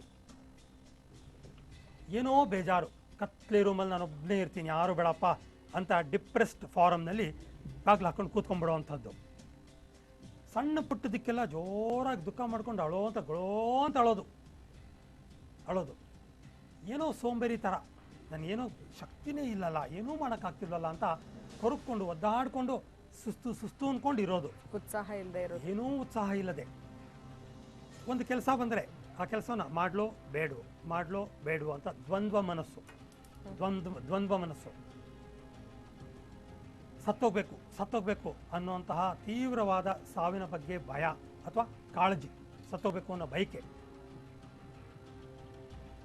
ಎಷ್ಟೋ ಸಾರಿ ಸೆಲ್ಫ್ ಪನಿಷ್ಮೆಂಟ್, ನಮ್ಮನ್ನು ನಾವೇ ಹೊಡ್ಕೊಳ್ಳೋದು, ನಮ್ಮನ್ನು ನಾವೇ ತಲೆ ಚಚ್ಕೊಳ್ಳೋದು, ಈ ಥರ ಆಗೋದು. ಡ್ರೈವ್ ಮಾಡ್ತಾ ಇರ್ತೀವಿ, ಏನೋ ಒಂದು ಇಲ್ಯೂಷನ್, ರೋಡ್ ಸೊಟ್ಟ ಇದೆಯೇನೋ ಅನ್ನೋ ಭ್ರಮೆ ಥರ ಬಂದು ಕಾರನ್ನು ತಿರುಗಿಸಿ ಸ್ಟ್ರೈಟ್ ಆಗಿರೋ ರೋಡಲ್ಲಿ ಆಕ್ಸಿಡೆಂಟ್ಗಳಾಗೋದು. ಈ ರೀತಿ ಎಲ್ಲ ನಮಗೆ ಬಾಧೆ ಕೊಡೋದು ಅಲ್ಲದೆ ಹುಚ್ಚುಚ್ಚಂಗೆ ಒಂದು ಕ್ಷಣ ಹೀಗಿರ್ತೀನಿ, ಮತ್ತೊಂದು ಕ್ಷಣ ಹಾಗಿರ್ತೀನಿ, ಈ ಥರ ಆಗೋಕ್ಕೆ ಸಾಧ್ಯ. ಆರೋಗ್ಯವಾಗಿದೆ ದೇಹ, ಒಂದು ಪ್ರೇತಾತ್ಮ ಇನ್ಫ್ಲೂಯೆನ್ಸ್ ಮಾಡಿದಾಗ ನಮಗೆ ವಿಚಿತ್ರವಾದ ಕಾಯಿಲೆಗಳು ಕಸಾಲೆಗಳು ಬಂದ್ಬಿಡೋ ಸಾಧ್ಯತೆ ಇದೆ, ಇನ್ಕ್ಲೂಡಿಂಗ್ ಹಾರ್ಟ್ ಅಟ್ಯಾಕ್ಸ್, ಡಯಾಬಿಟೀಸ್. ಪ್ರೇತಬಾಧೆಯಿಂದ ಬಂದಿರೋ ಕೇಸಸ್ ನನ್ನ ಹತ್ರ ಇದೆ. ಈ ತರಹ ಏನು ಬೇಕಾದರೂ ಅದು ಮಾಡ್ಬೋದು. ಕೊನೆಗೆ ಎಷ್ಟು ಮಾಡ್ಬೋದು ಅಂದರೆ 20 ಮಾಡಿ ಮೇಲೋ 25 ಮಾಡಿ ಮೇಲೋ ಹತ್ತಿಸ್ಬಿಟ್ಟು ಅಲ್ಲದೆ ಜಂಪ್ ಬೇಕಾದ್ರೆ ಮಾಡಿಸ್ಬಿಡ್ಬೋದು, 16 ಜನ ಸಾಯಿಸಿಸ್ಬಿಡ್ಬೋದು. Anything is possible. ಅದು ಜಂಟಲ್ ಫಾರಮಲ್ಲಿದ್ದರೆ, ಪ್ರಪಂಚ ಜ್ಞಾನ ಇದ್ದು ಸತ್ತಿದ್ದರೆ ಅದೇ ನೋವು ಮಾಡಿಕೊಂಡು ಆದಷ್ಟು ಬೇಗ ಈ ಅರ್ತ್ ಬೌಂಡ್ ಪ್ಲೇನ್ ಅಂತ ಕರಿತೀವಲ್ಲ, ಅರ್ತ್ ಪ್ಲೇನ್ ಅಂತ, ಅದನ್ನು ಬಿಟ್ಟು ಬೇರೆ ಲೋಕಕ್ಕೆ ಹೊರಟು. ಸೊ ಹೀಗೆ ಅದರ ವ್ಯಾಪ್ತಿ ಅಂತ ಏನು ಕರಿತೀವಿ, ಎನಿಥಿಂಗ್ ಕ್ಯಾನ್ ಹ್ಯಾಪನ್. ಈಗ ಜಿಯಾಲ್ ಕೇಸ್ ನೋಡೋಕೆ ಹೋದರೆ ಆಕೆ ಆತ್ಮ ಅಥವಾ ಪ್ರೇತಾತ್ಮ ಯಾವ ಸ್ಥಿತಿಲಿದೆ ಅಂತ ಅನಿಸುತ್ತೆ ನಿಮಗೆ? ಬರೀ ಕಾಣಿಸ್ಕೊಂಡಿರೋದು, ಹೇಳ್ಕೊಂಡಿರೋದು, ಧ್ವನಿ ಕೇಳಿಸಿರೋವಂಥದ್ದು, ಈ ಥರದ್ದು ನೋಡಿದ್ರೆ ನನ್ನ ಪ್ರಕಾರ ಒಂದು 50 to 75% ಆ ಆತ್ಮ ಬಹಳ ನೊಂದಿದೆ, ಅದಕ್ಕೆ ದಿಕ್ಕು ಕಾಣ್ತಾ ಇಲ್ಲ, ಅಸೆಂಡ್ ಆಗೋದಕ್ಕೆ ಹೇಗೆ ಅಂತ ಗೊತ್ತಾಗ್ತಿಲ್ಲ, ಹಾಗಾಗಿ ಭೂಮಿ ಮೇಲೆ ಅಂಟ್ಕೊಂಡಿದೆ ಅಂತ ನನ್ನ ಕ್ಲಿಯರ್ ಅನಿಸಿಕೆ. ಇಂಥ ಆತ್ಮಗಳಿಗೆಲ್ಲ ಮುಕ್ತಿ ಅಂದರೆ ಹೇಗೆ? ಇದರಲ್ಲಿ ಬೇರೆ ಬೇರೆ ಕಾನ್ಸೆಪ್ಟ್ಸ್ ಇದೆ. ನಮ್ಮ ಸಂಸ್ಕೃತಿ ಪ್ರಕಾರ ನೋಡಿದ್ರೆ ಪೂಜೆಗಳು, ಪುನಸ್ಕಾರಗಳು, ದೇವರಲ್ಲಿ ಹರಕೆ ಮಾಡ್ಕೊಳ್ಳೋದು ಅಥವಾ ಪ್ರೇತ ನಿವಾರಣೆ ಆ ಥರದ್ದೆಲ್ಲ ಇದೆ, ಮಾಡ್ಬೋದು. ಬಟ್ ಐ ಡೋಂಟ್ ನೋ, ಈ ಥರ ಮಾಡಿಸಿದಾಗ ಭಾಳ ಒಳ್ಳೆಯ ರಿಸಲ್ಟ್ ನನ್ನಲ್ಲಿ ಕಂಡಿಲ್ಲ. ನಾನು ತುಂಬ ಎಕ್ಸ್ಪೆರಿಮೆಂಟ್ ಮಾಡ್ತೀನಿ, ಯಾವುದನ್ನು ಡೈರೆಕ್ಟಾಗಿ ನಂಬೋದಿಲ್ಲ. ಬಿಕಾಸ್ ಮಾಸ್ಟರ್ ಆಫ್ ಇಂಜಿನಿಯರ್ ಮಾಡಿಕೊಂಡು ನಂಬು ಅಂದರೆ ಹೆಂಗೆ ನಂಬೋದು, ಈಗಲೂ ನಂಬೋಕ್ಕೆ ಇಷ್ಟ ಇಲ್ಲ. ಆದರೆ ರಿಯಾಲಿಟಿ ಸಮಥಿಂಗ್ ಡಿಫ್ರೆಂಟ್. ಹಾಗಾಗಿ ಶ್ರೀರಂಗಪಟ್ಟಣಕ್ಕೆ ಹೋಗಿ ನನ್ನ ಸ್ನೇಹಿತ ಇದ್ದಾರೆ, ಅವ್ರ ಹತ್ರ ಪ್ರೇತ ನಿವಾರಣೆ ಎಲ್ಲ ಮಾಡಿಸ್ಕೊಂಡು, ಅವ್ರು ಅದರಲ್ಲಿ ಎಕ್ಸ್ಪರ್ಟ್ ಅವರು, ಅವ್ರ ಹತ್ರ ಎಲ್ಲ ಮಾತ್ಕೊಂಡು ಅದರಲ್ಲಿ ಪಿಂಡ ಸಂಸ್ಕಾರ ಎಲ್ಲ ಮಾಡಿ ಏನೇನೋ ಮಾಡಿ ಎಕ್ಸ್ಪೆರಿಮೆಂಟ್ ಮಾಡಿದ್ದೀನಿ. ನನಗಂಥ ಸಮಾಧಾನ ಆಗಿಲ್ಲ. ಆದರೆ ಸಂಮೋಹನ ಸ್ಥಿತಿಯಲ್ಲಿ ಕರ್ಕೊಂಡೋಗಿ ಅವ್ರ ಅಫೆಕ್ಟೆಡ್ ವ್ಯಕ್ತಿಯನ್ನು ಅದಕ್ಕೆ ಕನೆಕ್ಟೆಡ್ ಪ್ರೇತಾತ್ಮವನ್ನು ಕಳಿಸ್ಕೊಟ್ಟಾಗ ಮತ್ತೆ ಆ ಸಮಸ್ಯೆ ಅವರಲ್ಲಿ ಕಂಡಿಲ್ಲ ಅಂದರೆ ಅರ್ಥ ಆ ಪ್ರೇತಾತ್ಮ ಪುನರ್ಜನ್ಮದ ಕಡೆ ಹೋಗಿ ಮೋಕ್ಷದ ಕಡೆ ಹೋಗಿದೆ ಅಂತ ನನ್ನ ಅನಿಸಿಕೆ. ಓಕೆ, ಈಗ ಸತ್ತವರೆಲ್ಲ ಹಾಗಾದ್ರೆ ಒಂದ ಪ್ರೇತಾತ್ಮ ಆಗಬೇಕು ಅಥವಾ ಪುನರ್ಜನ್ಮ ಸಿಗಬೇಕು, ಇಲ್ಲ ಮುಕ್ತಿ ಅಂತ ಹೇಳಿದ್ರೆ ದೇವ್ರ ಪಾದ ಸೇರಬೇಕು ನಂಬಿಕೆ ಪ್ರಕಾರ, ಇದು ಮೂರೇ ಆಪ್ಷನ್ ಇರೋದದ? ನಿಜ ನಿಜ, ಜನರಲಿ ಮೂರೇ. ಒಂದು 4 ದೇಹದ ಸಮೇತ ಆತ್ಮ ಭೂಮಿ ಮೇಲಿರೋದು, ಸತ್ತು ಪರಮಾತ್ಮನಲ್ಲಿ ಇರೋದು, ಅಂದರೆ ಎಲ್ಲಿಂದ ಬಂದು ಅಲ್ಲಿ ಗ್ರೇಟ್ ಕಾನ್ಷಿಯಸ್ನೆಸ್ ಅಂತೀವಿ, ಅದನ್ನ ಎಕ್ಸ್ಪ್ಲೈನ್ ಮಾಡ್ತೀನಿ, ವಿತ್ ಸ್ಕಿಮ್ಯಾಟಿಕ್ ಡಯಾಗ್ರಾಮ್ ಎಕ್ಸ್ಪ್ಲೈನ್ ಮಾಡ್ತೀನಿ. ಸೊ ಹಾಗೆ ನಾವು ಮಾಡ್ಬೋದು, ಅಲ್ಲಿರ್ಬೋದು. ಅಥವಾ ಭೂಮಿ ದೇಹ ಕಳ್ಕೊಂಡು ಭೂಮಿ ಮೇಲೆ ಅಂಟ್ಕೊಂಡಿರ್ಬೋದು, ಅದನ್ನೇ ನಾವು ಪ್ರೇತಾತ್ಮ ಅಂತ ಕರಿತೀವಿ. ಅಥವಾ ಇನ್ ಬಿಟ್ವೀನ್ ಸ್ಟೇಜಸ್ಸಲ್ಲೂ ಕೆಲವು ಸಲ ಉಳ್ಕೊಂಬಿಡೋಕ್ಕೆ ಸಾಧ್ಯತೆ ಇದೆ, ತ್ರಿಶಂಕುತ್ವರ ಇರೋಕ್ಕೂ ಸಾಧ್ಯತೆ ಇದೆ. ಸೊ ಹೀಗೆ ನಾನಾ ರೀತಿಯಲ್ಲಿ ರೂಪದಲ್ಲಿ ಫಾರಮ್ಸಲ್ಲಿ ಇರೋಕ್ಕೆ ಸಾಧ್ಯ ಇದೆ. ಓಕೆ, ಸೊ ಒಂದು ಬ್ರೇಕ್ ತಗೊಂಡು ಮತ್ತೆ ನಮ್ಮ ಮಾತನ್ನು ಮುಂದುವರಿಸೋಣ ಗುರುಜಿ. ವೀಕ್ಷಕರೇ, ವಿಶೇಷ ಕಾರ್ಯಕ್ರಮ ಮುಂದುವರಿಯುತ್ತೆ ಬ್ರೇಕ್ನ ಬಳಿಕ.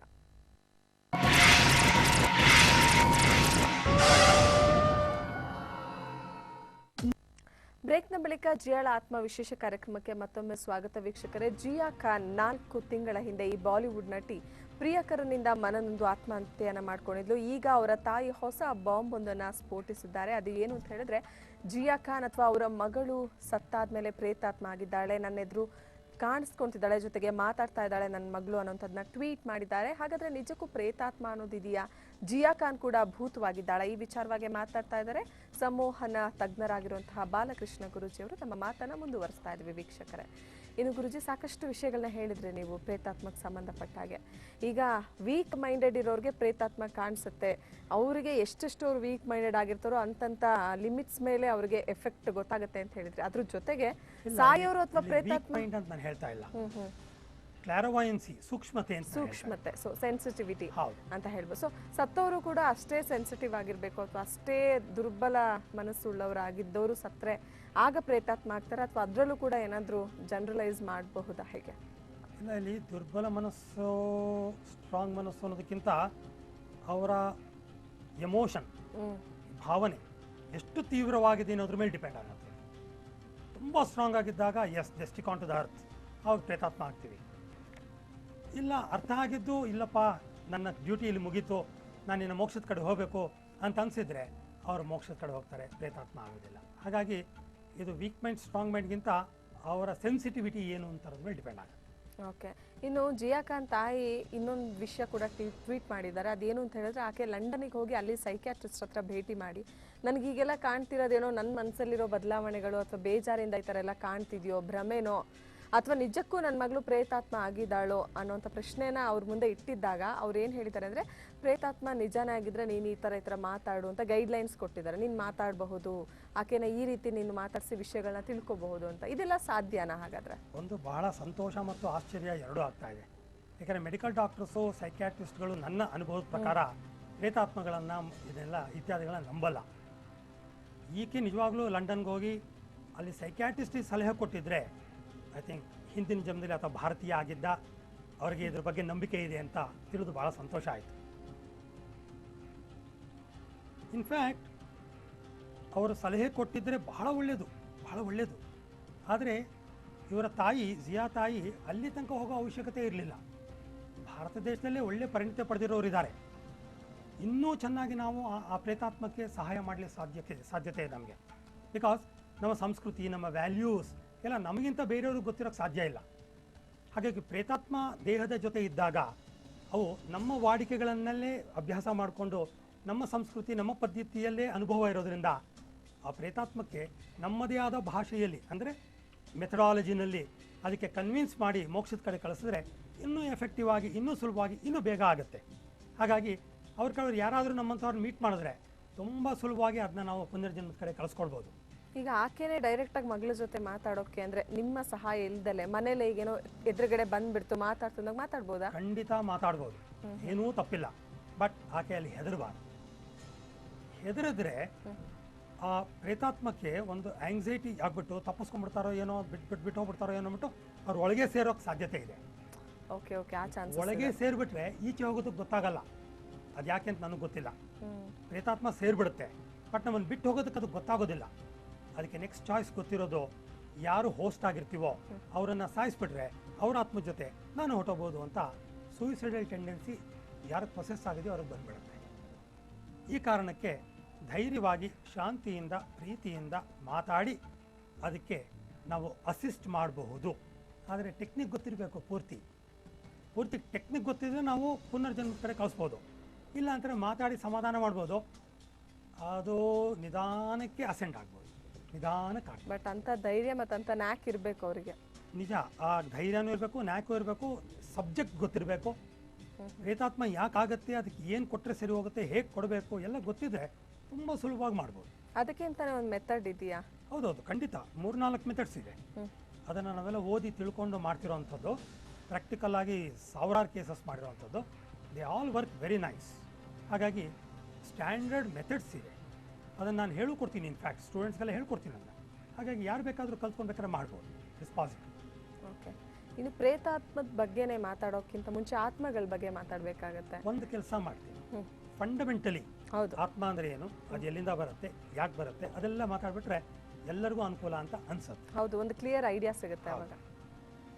ಇದನ್ನು ಈ ಚಿತ್ರಗಳ ಮುಖಾಂತರ ನಾನು ನಿಮಗೆ ಇಂಟ್ರೊಡ್ಯೂಸ್ ಮಾಡ್ತೀನಿ. ಇದು ದೇಹ, ಇದು ದೇಹ. ಇದಕ್ಕೆ 7 ಚಕ್ರಗಳಿರುತ್ತೆ ಮತ್ತು 7 ಸೂಕ್ಷ್ಮ ಶರೀರಗಳಿರುತ್ತೆ. ಇದನ್ನ ನಾವು ಸಟಲ್ ಬಾಡೀಸ್ ಅಂತ ಕರಿತೀವಿ, ಸೂಕ್ಷ್ಮ ಶರೀರ ಅಂತ ಕರಿತೀವಿ. ಮೂಲಾಧಾರ ಚಕ್ರ, ಸ್ವಾಧಿಷ್ಠಾನ ಚಕ್ರ, ಮಣಿಪುರ ಚಕ್ರ, ಸೋಲಾರ್ ಪ್ಲೆಕ್ಸ್ ಚಕ್ರ, ಅನಾಹತ ಚಕ್ರ, ವಿಶುದ್ಧಿ ಚಕ್ರ, ಆಜ್ಞಾ ಚಕ್ರ, ಸಹಸ್ರಾರ ಚಕ್ರ ಅಂತ 7 ಚಕ್ರಗಳು, 7 ಸೂಕ್ಷ್ಮ ಶರೀರಗಳು. ಆ್ಯಕ್ಚುಯಲ್ ಆಗಿ ಆತ್ಮ ಈ ಕೊನೆಯ ಸೂಕ್ಷ್ಮ ಶರೀರ, 7ನೇ ಸೂಕ್ಷ್ಮ ಶರೀರ ಏನಿದೆಯೋ ಅದನ್ನು ಕಾಜಲ್ ದೇಹ ಅಂತ ಕರಿತೀವಿ, ಅದೇ ಆತ್ಮ. ಈ ಥರ ಸಪ್ರೇಟಾಗಿರಲ್ಲ, ಒಂದರಲ್ಲೊಂದು ಇಂಟರ್ಫಿಯರ್ ಆಗುತ್ತೆ, ಬಟ್ ಅರ್ಥ ಆಗೋಕ್ಕೆ ಸುಲಭ ಆಗಲಿ ಅಂತ ತೋರಿಸ್ತಾ ಇದ್ದೀವಿ. ಈ 7 ಸೂಕ್ಷ್ಮ ಶರೀರ 7 ಚಕ್ರಗಳು ಸರಿಯಾಗಿದ್ದಾಗ, ಸಮನಾಗಿದ್ದಾಗ ನಾವು ಬದುಕಿರ್ತೀವಿ. ಆಗ ನಮ್ಮ ಸುತ್ತು ಒಂದು ದೊಡ್ಡ ಪ್ರಭಾವಳಿ ಇರುತ್ತೆ, ಒಂದು ಎನರ್ಜಿ ಫೀಲ್ಡ್, ಅನಿಮಲ್ ಮ್ಯಾಗ್ನೆಟಿಸಮ್ ಅಂತ ಕರಿತೀವಿ. ಪವರ್ಫುಲ್ ಒಂದು ಎನರ್ಜಿ ಫೀಲ್ಡ್ ನಮ್ಮ ಸುತ್ತ ಇರುತ್ತೆ. 7 ಸೂಕ್ಷ್ಮ ಶರೀರನ ಈ ಬ್ಲೂ ಶ್ಯಾಡೋನಲ್ಲಿ ತೋರಿಸಿದೆ. ಒಂದು ಮೆಷಿನ್ ಕೆಲಸ ಮಾಡುವಾಗ ಶಾಖ ಉತ್ಪತ್ತಿ ಆಗುತ್ತಲ್ಲ, ಆ ರೀತಿ ಒಂದು ದೇಹ ಬದುಕಿದ್ದಾಗ ಒಂದು ಎನರ್ಜಿ ಫೀಲ್ಡ್ ಅದರ ಸುತ್ತು ರೇಡಿಯೇಟ್ ಆಗ್ತದೆ. ಈ ಆತ್ಮ ಹುಟ್ಟಕ್ಕೆ ಮುಂಚೆನೇ ಒಂದು ಪ್ಲ್ಯಾನ್ ಆಫ್ ಲೈಫ್ ಅಂತ ಮಾಡ್ಕೊಂಡು ಬರುತ್ತೆ. ಜಾತಕ ಅಂತ ನಾವೇನು ಕರಿತೀವಿ, ಆ ಥರ ನಾನು ಹೀಗೆ ಮಾಡ್ತೀನಿ, ಇಲ್ಲಿ ಹುಡ್ತೀನಿ, ಇಂಥ ತಂದೆ ತಾಯಿಗೆ ಹುಡ್ತೀನಿ, ಈ ಕೆಲಸ ಮಾಡ್ತೀನಿ, ಈ ಓದ್ತೀನಿ, ಇದೆಲ್ಲ ಮಾತಾಡ್ಕೊಂಡು ಬರುತ್ತೆ. ಅದಕ್ಕೆ ಅದೇ ಮಾಡ್ಕೊಳ್ಳುತ್ತೆ. ಹಾಗಾಗಿ ಆತ್ಮ ಬರೋದಕ್ಕೆ ಮುಂಚೆ ಗ್ರೇಟ್ ಕಾನ್ಷಿಯಸ್ನೆಸ್ ಅಂತ ಒಂದು ಜಾಗ ಇದೆ. ಇದು ಎಲ್ಲ ಆತ್ಮಗಳು ಇರುವಂತಹ ಒಂದು ಸ್ಥಳ, ಅದನ್ನ ದೇವರು ಅಂತ ಕರೆದರೆ ತಪ್ಪಿಲ್ಲ. ಅಲ್ಲಿಂದ ಒಂದು ಆತ್ಮಕ್ಕೆ ಉದಾಹರಣೆಗೆ ಒಂದು ಆತ್ಮ ಭೂಮಿ ಮೇಲೆ ಬರಬೇಕು ಅಂತ ಅನ್ಕೋತು ಅಂತ ಇಟ್ಕೊಳ್ಳೋಣ. ಅದರ ಫ್ರೀಕ್ವೆನ್ಸಿನ ಕಮ್ಮಿ ಮಾಡ್ಕೊಳ್ಳುತ್ತೆ. ಫ್ರೀಕ್ವೆನ್ಸಿನ ಕಮ್ಮಿ ಮಾಡಿಕೊಂಡು ಯಾವಾಗ ಫ್ರೀಕ್ವೆನ್ಸಿ ಕಮ್ಮಿ ಆಗುತ್ತೋ ತೂಕ ಜಾಸ್ತಿ ಆಗುತ್ತೆ, ಡೆನ್ಸಿಟಿ ಜಾಸ್ತಿ ಆಗುತ್ತೆ, ತೂಕ ಜಾಸ್ತಿ ಆಗುತ್ತೆ. ಆಗ ಕೆಳಭಾಗದ ಲೋಕಕ್ಕೆ ಬರುತ್ತೆ, ಕಾನ್ಷಿಯಸ್ ಗ್ರೂಪ್ ಅಂತ. ಅಲ್ಲಿ ಸಾಕಷ್ಟು ಕಾಲ ಉಳ್ಕೊಳ್ಳುತ್ತೆ ಆತ್ಮಗಳು. ಅಲ್ಲಿ ಸ್ವಲ್ಪ ಉಳ್ಕೊಂಡ್ಮೇಲೆ ಅದರ ಫ್ರೀಕ್ವೆನ್ಸಿ ಇನ್ನೂ ಕಮ್ಮಿ ಮಾಡಿಕೊಂಡು ಇನ್ನೂ ಕೆಳಭಾಗದ ಲೋಕಕ್ಕೆ ಬರುತ್ತೆ, ಸೋಲ್ಮೇಟ್ ಗ್ರೂಪ್ಸ್ ಅಂತ ಕರಿತೀವಿ. ಅಲ್ಲಿಂದ ಇಂಡಿವಿಜುವಲ್ ಆತ್ಮ, ಒಂದೊಂದು ಆತ್ಮಗಳು ಸಪ್ರೇಟಾಗಿ ಆಗ್ತೀವಿ. ಈ ಆತ್ಮ ಗ್ರೇಟ್ ಕಾನ್ಷಿಯಸ್ನೆಸ್ಸಿಂದ ಬರಬೇಕಾದ್ರೆ ನಾನು ಈ ಜನ್ಮದಲ್ಲಿ ಯಾವ ತಂದೆ ತಾಯಿಗೆ ಹುಟ್ಟಲಿ, ಯಾವ ಜಾಗದಲ್ಲಿ ಹುಟ್ಟಲಿ, ಯಾವತ್ತು ಹುಟ್ಟಲಿ, ಎಷ್ಟೊತ್ತು ಹುಟ್ಟಲಿ ಅಂತೆಲ್ಲ ನಿರ್ಧಾರ ಮಾಡ್ಕೊಂಡ್ಬರುತ್ತೆ ಆತ್ಮ. ಹೌದು. ಆ ನಿರ್ಧಾರಕ್ಕೆ ಆಧಾರ ಹಿಂದಿನ ಜನ್ಮದ ಎಕ್ಸ್ಪೀರಿಯನ್ಸ್ಗಳು. ಈ ಆತ್ಮ ಭೂಮಿಗೆ ಬರೋದು ಭೂಮಿಯ ಮೇಲಿರುವ ಸರ್ವಸ್ವವನ್ನು ಎಕ್ಸ್ಪೀರಿಯನ್ಸ್ ಮಾಡಿ ತಿಳ್ಕೊಂಡು, ಆ ತಿಳ್ಕೊಂಡ ಮೇಲೆ ಅದನ್ನು ಅದ್ರ ಜೊತೆ ಇಟ್ಕೋಬೇಕು ಅನ್ನೋ ಒಂದು ಕಾರಣಕ್ಕೋಸ್ಕರ ಅದು ಭೂಮಿಗೆ ಬರ್ತಾ ಇದೆ. ಹಾಗಾಗಿ ಹಿಂದಿನ ಜನ್ಮದಲ್ಲಿ ನಾನು ಡಾಕ್ಟರ್ ಆಗಿದ್ದೆ, ನಾನೊಬ್ಬ ಸೈಂಟ್ ಆಗಿದ್ದೆ, ನಾನೊಬ್ಬ ಋಷಿ ಆಗಿದ್ದೆ, ಒಬ್ಬ ಮುನಿ ಆಗಿದ್ದೆ, ಈ ಜನ್ಮದಲ್ಲಿ ಹೀಲರ್ ಆಗೋಣ ಅಂತ ಅದು ನಿರ್ಧಾರ ಮಾಡಿಕೊಂಡು, ಇಂತಹ ಜಾಗದಲ್ಲಿ ಇಂತಹ ತಂದೆ ತಾಯಿಗೆ ಇಂಥ ದಿನ ಇಂಥ ಟೈಮಲ್ಲಿ ಹುಡ್ತೀನಿ, ಇಂತಿಂಥ ಓದು ಮಾಡ್ತೀನಿ, ಇಂಥ ವಯಸ್ಸಲ್ಲಿ ಮದುವೆ ಆಗ್ತೀನಿ, ಇಂಥ ವಯಸ್ಸಲ್ಲಿ ಕೆಲಸ ಮಾಡ್ತೀನಿ, ಇಂಥ ವಯಸ್ಸಲ್ಲಿ ಸಾಲ್ಗಾರ ಆಗ್ತೀನಿ, ಈ ಥರ ಏನೇನೋ ಪ್ಲ್ಯಾನ್ ಹಾಕ್ಕೊಂಬರುತ್ತೆ. ಕಾರಣ ಈ ಅನುಭವಗಳು ಬೇಕು ಅನ್ನೋ ಕಾರಣಕ್ಕೆ ಹಾಕ್ಕೊಂಬರುತ್ತೆ. ಹಾಕ್ಕೊಂಡು ಬಂದು ಕೊನೆಯಲ್ಲಿ 120 ವರ್ಷಕ್ಕೆ ನಾನು ಸಾಯ್ತೀನಿ ಅಂತ ಅಂದ್ಕೊಂಡು ಅದೇ ರೀತಿ ಆಗಿ ಆ ಎಕ್ಸ್ಪೀರಿಯನ್ಸ್ಗಳನ್ನೆಲ್ಲ ಪಡೆದು ಸಾಯುತ್ತೆ. ಸತ್ತ ಮೇಲೆ ಇದಿಷ್ಟೂ ಎಕ್ಸ್ಪೀರಿಯನ್ಸ್ನ 4ನೇ ಸೂಕ್ಷ್ಮ ಶರೀರ ಆಗಿರುವಂತಹ ಸ್ಪಿರಿಚುವಲ್ ದೇಹ ಅಂತಿದೆ, ನಮ್ಮ 4ನೇ ಶರೀರ. ಅದರೊಳಗೆ ಲೈಬ್ರರಿನಲ್ಲಿ ಇಟ್ಕೊಳ್ಳುತ್ತೆ. ಮುಂದಿನ ಜನ್ಮಕ್ಕೆ ರೆಫರೆನ್ಸ್ ಬೇಕಲ್ಲ, ಅಲ್ಲಿ ಉಳಿಸ್ಕೊಂಡು ಸತ್ತ ನಂತರ ಅದಕ್ಕೆ ವ್ಯಾಮೋಹ ಅವೆಲ್ಲ ಬಿಟ್ಟು ಅದಕ್ಕೆ ಗೊತ್ತಾಗುತ್ತೆ, ಈಗ ನನ್ನ ಕರ್ತವ್ಯ ಇಲ್ಲಿದು ಮುಗೀತು, ನನ್ನ ಅಸೈನ್ಮೆಂಟ್ ಮುಗೀತು, ನಾನೀಗ ಬಂದ ಜಾಗಕ್ಕೆ ಮತ್ತೆ ವಾಪಸ್ ಹೋಗಿ ಮುಂದಿನ ಜನ್ಮದಲ್ಲಿ ಬೇರೊಂದು ರೂಪ, ಬೇರೊಂದು ಪ್ಲ್ಯಾನ್ ಆಫ್ ಲೈಫ್, ಬೇರೊಂದು ಎಕ್ಸ್ಪೀರಿಯನ್ಸ್ಗೆ ಮತ್ತೆ ಹುಡ್ತೀನಿ ಅನ್ನೋ ಕಾರಣ ಗೊತ್ತಿದ್ರೆ ಸುಲಭವಾಗಿ ಫ್ರೀಕ್ವೆನ್ಸಿ ಜಾಸ್ತಿ ಮಾಡಿಕೊಂಡು ಸೋಲ್ಮೇಟ್ ಗ್ರೂಪಿಗೆ ಮತ್ತೆ ಹೋಗುತ್ತೆ. ಸೋಲ್ಮೇಟ್ ಗ್ರೂಪಿಂದ ಮತ್ತೆ ಕಾನ್ಷಿಯಸ್ ಗ್ರೂಪಿಗೆ ಬರುತ್ತೆ. ಅಲ್ಲಿಂದ ಮತ್ತೆ ಗ್ರೇಟ್ ಕಾನ್ಷಿಯಸ್ ಬಂದು ಸಾಕಷ್ಟು ಕಾಲ ಇಲ್ಲಿ ವಿಶ್ರಾಂತಿ ಪಡೆದು ಮತ್ತೊಂದು ಜನ್ಮಕ್ಕೆ ತಯಾರಾಗಿಕೊಂಡು ಮತ್ತೊಂದು ಜನ್ಮವನ್ನು ಪಡೆಯೋದು. ಇದು ಕಾರಿನೇಷನ್. ನಾವು ಯಾಕೆ ಹುಡ್ತೀವಿ, ಯಾವ ಥರ ಹುಡ್ತೀವಿ, ಕಾರಣ ಏನು ಅನ್ನೋದು. ಉದಾಹರಣೆಗೆ ನಾನು 3-4 ಸಮಸ್ಯೆಗಳನ್ನ ಹಾಕ್ಕೊಂಡು ಹುಟ್ಬಿಟ್ಟಿದ್ದೀನಿ. ಇದು ಹುಟ್ಟೋದಕ್ಕೆ ಮುಂಚೆ ಆತ್ಮದ ದೃಷ್ಟಿಯಲ್ಲಿ ಭಾಳ ಸಣ್ಣ ವಿಷಯ. ಯಾಕೆಂದರೆ ಒಂದು ಜನ್ಮಕ್ಕೆ 2500 ವರ್ಷ ಬೇಕಾಗುತ್ತೆ. ಒಂದು ಹುಟ್ಟಿಂದ ಸತ್ತು ಮತ್ತೆ ಹುಟ್ಟಕ್ಕೆ 2500 ವರ್ಷ ಬೇಕು. ಈ ತರಹ 4500 ಜನ್ಮ ನಾವು ಪಡಿತೀವಿ ಮೋಕ್ಷಕ್ಕೆ ಮುಂಚೆ. ಹಾಗಾಗಿ compare to that sort of time ಒಂದು ಮನುಷ್ಯ ಜನ್ಮ 120 ವರ್ಷ ಯಾವ ಮಹಾ. ಹಾಗಾಗಿ ಸಾಲನ ಬಾ ಇಲ್ಲೇ ಅನುಭವಿಸ್ಬಿಡ್ತೀನಿ, ಕ್ಯಾನ್ಸರಾ ನೀನು ಬಾ ನಾನು ಅನುಭವಿಸ್ಬಿಡ್ತೀನಿ ಅಂತ ಹಾಕ್ಕೊಂಡು ಹುಟ್ಬಿಡುತ್ತೆ. ಹುಟ್ಟಿದ ತಕ್ಷಣವೇ ಕಾನ್ಷಿಯಸ್ನೆಸ್ ಕಟ್ಟಾಗ್ಬಿಡುತ್ತೆ. ನಾನು ಯಾಕೆ ಹುಟ್ಟಿದ್ದೀನಿ, ನನ್ನ ಕರ್ತವ್ಯ ಏನು, ನನ್ನ ಆದ್ಯತೆ ಏನು, ಇದೆಲ್ಲ ಕತ್ತರಿಸೋಗುತ್ತೆ. ಅಯ್ಯೋ ಸಾಲ ಆಗೋಗಿದೆ ಅಂತ ಒದ್ದಾಡ್ತಿರುವಾಗ ಕ್ಯಾನ್ಸರ್ ಬಂದ್ಬಿಡುತ್ತೆ. ಅಯ್ಯೋ 2 ಬಂತಲ್ಲಪ್ಪ ಅನ್ನೋಷ್ಟರಲ್ಲಿ ಇನ್ನೇನು ಅಂತ ಬಂದ್ಬಿಡುತ್ತೆ. ಆಗ ನಾವು ಅದನ್ನ ನಿಭಾಯಿಸೋಕ್ಕಾಗದೆ ಸೂಸೈಡ್ ಮಾಡ್ಕೊಳ್ಳೋ ಪ್ರಯತ್ನ ಮಾಡ್ತೀವಿ. ಸೂಸೈಡ್ ಮಾಡ್ಕೊಳ್ಳೋದು ಬಹಳ ತಪ್ಪು. ಹೀಗೆ ನಾವು ತೊಂದರೆಗಳಲ್ಲಿ, ದುರಾಸೆಯಲ್ಲಿ, ಕೋಪದಲ್ಲಿ ಇದ್ದು ಕಾರಣಾಂತರದಿಂದ ಸೂಸೈಡ್ ಮಾಡ್ಕೊಂಡ್ವಿ ಅಂತ ಇಟ್ಕೊಳ್ಳೋಣ. ಆಗ ಎಮೋಷನಲ್ ಬಾಡಿ ಅಂತ ಏನು ಕರಿತೀವಿ ಅದು hard shell. Emotional body yellow ಬಣ್ಣದ್ದು ಮತ್ತು ಆರೆಂಜ್ ಬಣ್ಣದ್ದು, ಇದು ಎಮೋಷನ್ನು. ಆರೆಂಜ್ ಬಣ್ಣದ್ದು ಎಮೋಷನ್ನು, ಯೆಲ್ಲೋ ಬಣ್ಣದ್ದು ಬಂದು ಮೆಂಟಲ್ ಬಾಡಿ ಅಂತ, ಇದು ಮನಸ್ಸು ಮತ್ತು ಇದು ಭಾವನೆ. ಸೊ ಇವೆರಡು ಬಹಳ ಹಾರ್ಡ್ ನಟ್ಸ್, ಅಷ್ಟು ಸುಲಭವಾಗಿ ಜಗ್ಗುವಂಥದ್ದಲ್ಲ. ಇವೆರಡೂ ಅಷ್ಟು ಸುಲಭವಾಗಿ ಆತ್ಮದ ಜೊತೆ ಮರ್ಜ್ ಆಗಲ್ಲ. ಯಾವಾಗ ಆತ್ಮದ ಜೊತೆ ಮರ್ಜ್ ಆಗಲ್ವೋ ಆವಾಗ ಆ ಆತ್ಮದ ಫ್ರೀಕ್ವೆನ್ಸಿ ಅಷ್ಟೇ ಉಳ್ಕೊಂಡ್ಬಿಡುತ್ತೆ. ಅಷ್ಟೇ ಅಂದರೆ ಎಷ್ಟೋ ದೇಹದ ಜೊತೆ ಇರುತ್ತಲ್ಲ, ಆವಾಗ ಎಷ್ಟಿರುತ್ತೋ ಅದೇ ಫ್ರೀಕ್ವೆನ್ಸಿ ಮೇಂಟೈನ್ ಮಾಡ್ಕೊಂಡ್ಬಿಡುತ್ತೆ. ದೇಹದ ಜೊತೆ ಇದ್ದಾಗ ಡೆನ್ಸಿಟಿ ಜಾಸ್ತಿ ಇರುತ್ತೆ, ತೂಕ ಜಾಸ್ತಿ ಇರುತ್ತೆ, ಭೂಮಿ ಮೇಲೆ ನಮ್ಮ ದೇಹದ ಜೊತೆ ಇರುತ್ತೆ. ಈಗ ದೇಹ ಸತ್ತೋಯ್ತು, ದೇಹ ಸತ್ತಾಗ ಆತ್ಮ ಏನು ಮಾಡಬೇಕು, ಮೇಲುಕೋಬೇಕು. ಆದರೆ ಡೆನ್ಸಿಟಿ ಜಾಸ್ತಿ ಆಗೋಗಿದೆ, ತೂಕ ಜಾಸ್ತಿ ಇದೆ. ಆ ಕಾರಣಕ್ಕೆ ಆ ಆತ್ಮ ಭೂಮಿ ಮೇಲೆ ಉಳ್ಕೊಂಡ್ಬಿಡುತ್ತೆ ಹೊರತು ಮೇಲ್ಭಾಗಕ್ಕೆ ಹೋಗೋಕ್ಕಾಗಲ್ಲ. ಯಾವಾಗ ಭೂಮಿ ಮೇಲೆ ಉಳ್ಕೊಂಡ್ಬಿಡುತ್ತೋ ಅದನ್ನು ನಾವು ಆತ್ಮ ಅಂತ ಕರೆಯಲ್ಲ, ಪ್ರೇತಾತ್ಮ ಅಂತ ಕರಿತೀವಿ. ಈ ಪ್ರೇತಾತ್ಮಕ್ಕೂ ಕೂಡ ಒಂದು ವಯಸ್ಸು ಅಥವಾ ಆಯಸ್ಸು ಅಂತ ಇರುತ್ತಾ? ಮುಕ್ತಿ ಸಿಗೋ ತನಕ ಅಲ್ಲೇ ಇರುತ್ತೆ ಅಂದರೆ ಎಷ್ಟು ವರ್ಷ ಬೇಕಾದರೂ ಇರುತ್ತಾ, ಹೇಗೆ ಅದು? ಇದು ಕರೆಕ್ಟಾಗಿ ಯಾವ ಆಧಾರನೂ ನಮಗೆ ಸಿಕ್ಕಿಲ್ಲ.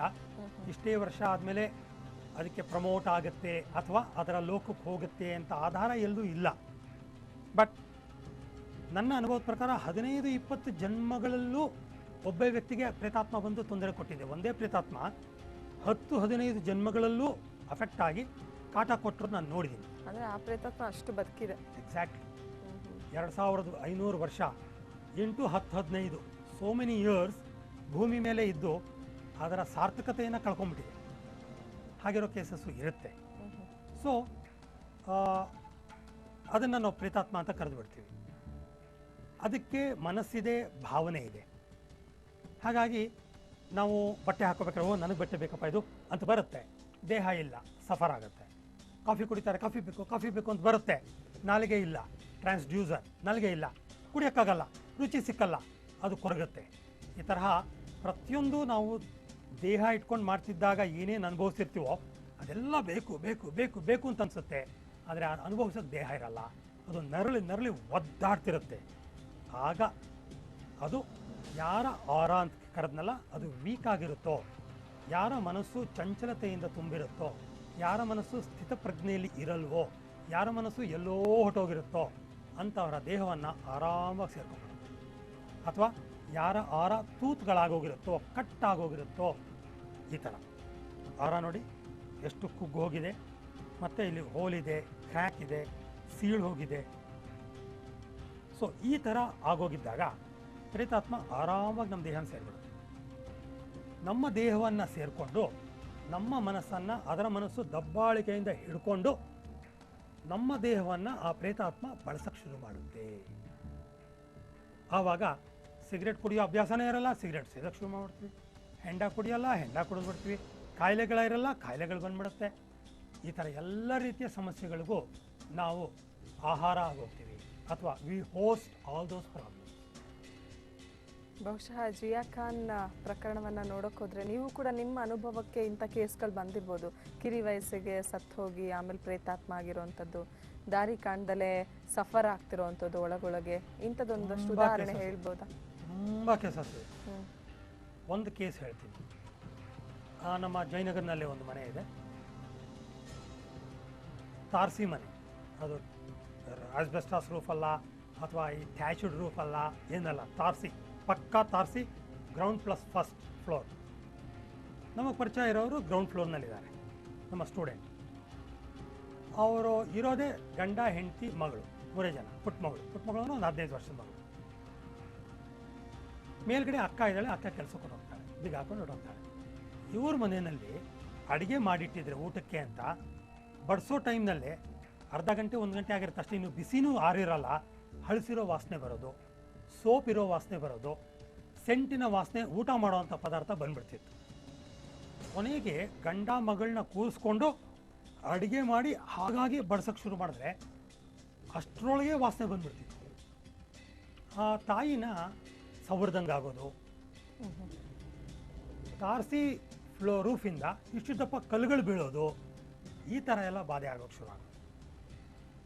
ಸೊ ಆ ಪ್ರೇತಾತ್ಮನ ನಾನು ಆ ಹೆಂಗಸಿನ ಮುಖಾಂತರ ಕರೆಸಿಸಿ ಮಾತಾಡಿಸಿ ಏನು ಒಂದು ನ್ಯೂನ್ಯತೆ ಇತ್ತು ಅಥವಾ ಏನೊಂದು ಶಾರ್ಟ್ ಕಮ್ಮಿಂಗ್ ಇತ್ತು ಅಥವಾ ಏನೊಂದು ದುಃಖ ರೋಷ ಏನಿತ್ತೋ ಅದನ್ನೆಲ್ಲ ಸರಿಪಡಿಸಿ ಮೋಕ್ಷದ ಕಡೆ ಕಳಿಸಿದ್ದು ಐ ಥಿಂಕ್ ಈಗ ಒಂದು 15 ವರ್ಷದ ಮೇಲಾಯಿತು ಈ ಕೇಸಾಗಿ.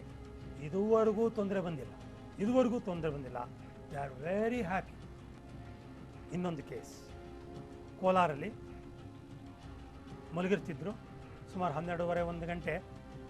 ಫಸ್ಟ್ ಫ್ಲೋರಿಂದ ಯಾರೋ ಗ್ರೌಂಡ್ ಫ್ಲೋರ್ಗೆ ಇಳ್ದಂಗೆ ದಬ್ ಅಂತ ಶಬ್ದ. ಅದು ಸ್ಟೇರ್ ಕೇಸ್ ಬಂದು ಮರದ್ದು, ಹಳೆಯ ಕಾಲದ ಮನೆ ಮರದ್ದು ಸ್ಟೇರ್ ಕೇಸ್. ಅದು ದಬ ದಬ ದಬ ದಬ ದಬ ಇಳಿಯೋದು. ಅಡುಗೆ ಮನೆಯಲ್ಲಿ ಸಾಮಾನುಗಳೆಲ್ಲ ಬಿದ್ದಿರ್ತಿತ್ತು. ಹೋಗಿ ನೋಡಿದ್ರೆ ಯಾರೂ ಇಲ್ಲ. ಹೇಗೇನಿತ್ತು 3 ಜನ, ಮಗ ಗಂಡ ಹೆಂಡತಿ, ಯಾರೂ ಇಲ್ಲ. ಪಾತ್ರೆಗಳೆಲ್ಲ ಬಿದ್ದಿರೋದು. ಸೊ ಎಗೈನ್ ಆ ಮನೆಗೆ ಸಂಬಂಧಪಟ್ಟಂಥ ಒಂದು ಪ್ರೇತಾತ್ಮ ಇತ್ತು.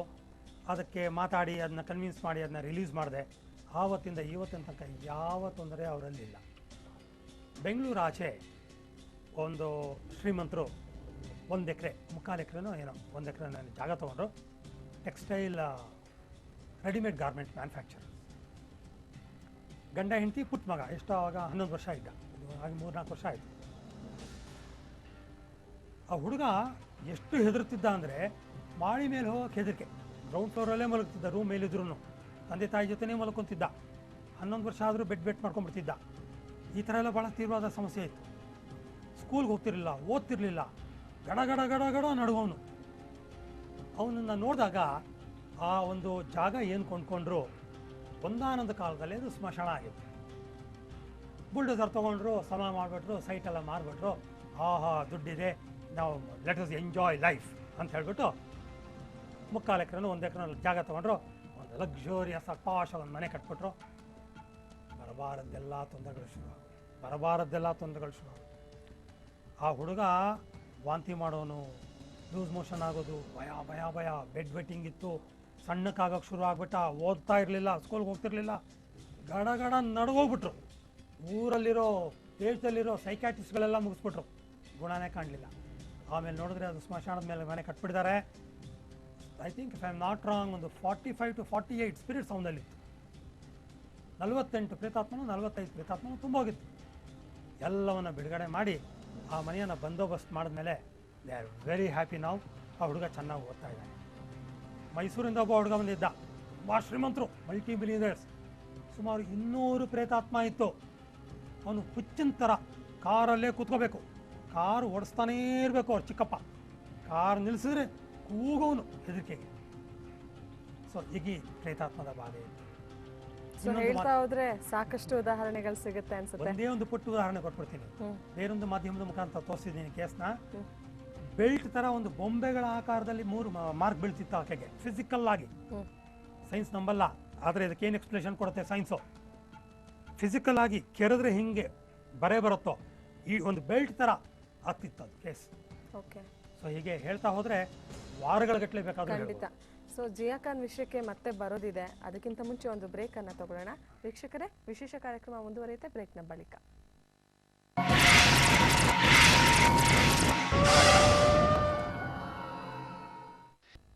ಬ್ರೇಕ್ ಆದ್ಮೇಲೆ ಜಿಯಾಳ ಆತ್ಮ ಕಾರ್ಯಕ್ರಮಕ್ಕೆ ಮತ್ತೊಮ್ಮೆ ಸ್ವಾಗತ ವೀಕ್ಷಕರೇ. ಜಿಯಾ ಖಾನ್ ಹಾಗಾದ್ರೆ ಆತ್ಮಹತ್ಯೆ ಮಾಡ್ಕೊಂಡಿದ್ದಾಳೋ ಅಥವಾ ಅವರ ತಾಯಿಗೆ ಆಕೆ ಪ್ರೇತಾತ್ಮದ ರೂಪದಲ್ಲಿ ಬಂದು ನನ್ನದು ಕೊಲೆ ಅಂತ ಹೇಳಿದಾಳೋ, ಹಾಗೇನೆ ಕೊಲೆನೋ, ಪ್ರೇತಾತ್ಮ ಆಗಿದ್ದಾಳ, ಪ್ರೇತಾತ್ಮ ಅನ್ನೋದು ನಿಜಾನೋ, ಈ ಎಲ್ಲ ವಿಚಾರವಾಗಿ ನಾವು ಇವತ್ತಿನ ಕಾರ್ಯಕ್ರಮದಲ್ಲಿ ಮಾತನಾಡ್ತಾ ಇದ್ದೀವಿ.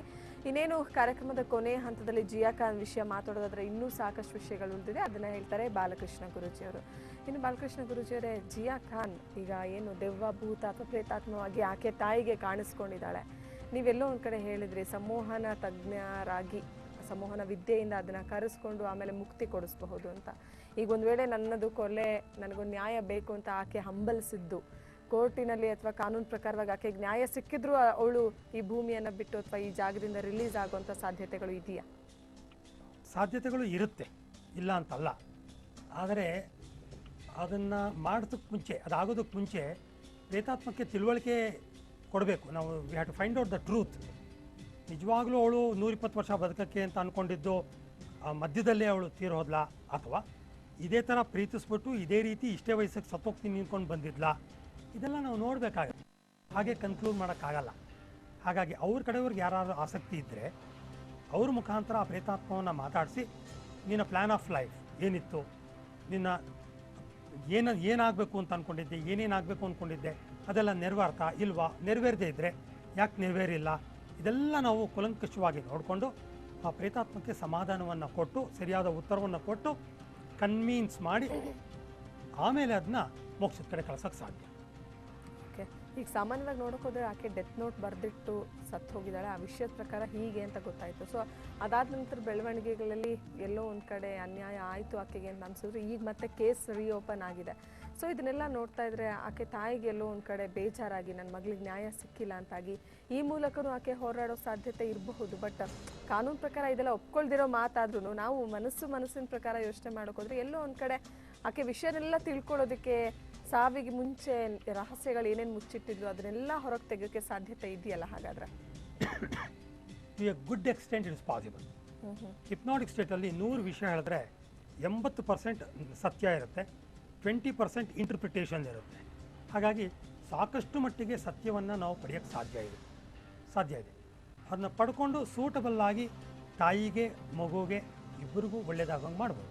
It's possible to do. 4 ತಿಂಗಳು ಹಿಂದೆ ಆಕೆ ಮೃತಪಟ್ಟಿದ್ದು ಅಥವಾ ಆತ್ಮಹತ್ಯೆ ಮಾಡ್ಕೊಂಡಿದ್ದು. ಇದೀಗ ಇತ್ತೀಚೆಗೆ ಅವ್ರ ತಾಯಿ ಟ್ವೀಟ್ ಮಾಡಿರೋ ಪ್ರಕಾರ ನನ್ನ ಮಗಳು ಪ್ರೇತಾತ್ಮ ನನಗೆ ಕಾಣಿಸ್ಕೊಂಡಿದೆ, ಮಾತಾಡಿದೆ ಅಂತ ಹೇಳಿರೋದು. ಸೊ ಇಷ್ಟು ದಿನ ಮಾಯ ಆಗಿರೋದು ಈಗ ಬಂದಿರೋದಕ್ಕೆ ಆ ಥರ ಸಾಧ್ಯತೆಗಳು ಹೇಗೆ ಹೇಳ್ತೀರೋ? Very good. ಹೌದು, ಸಾಧ್ಯತೆ ಇದೆ. ಒಂದು ದೇಹವನ್ನು ಆತ್ಮ ಕಳ್ಕೊಂಡಾಗ ಅದು ದಿಗ್ಭ್ರಾಂತಿಯಲ್ಲಿರುತ್ತೆ. ನನಗೆ ಏನಾಗೋಯ್ತು, ನನಗೇನು ಸಿಗ್ತಾನೆ ಇಲ್ಲಲ್ಲ, ಊಟನೇ ಕೈಗೆ ಸಿಗ್ತಾನಲ್ಲ, ನನಗೇನು ಏನಾಗೋಯ್ತು ಅಂತ ಗಾಬರಿ ಆಗಿರುತ್ತೆ. ಆ್ಯಂಡ್ ನೆಕ್ಸ್ಟ್ ಏನು ಮಾಡಬೇಕು ಅನ್ನೋದು ತೋಚದೆ ಅದು ದಿಕ್ಕಾಪಾಲಾಗೋಗಿರುತ್ತೆ.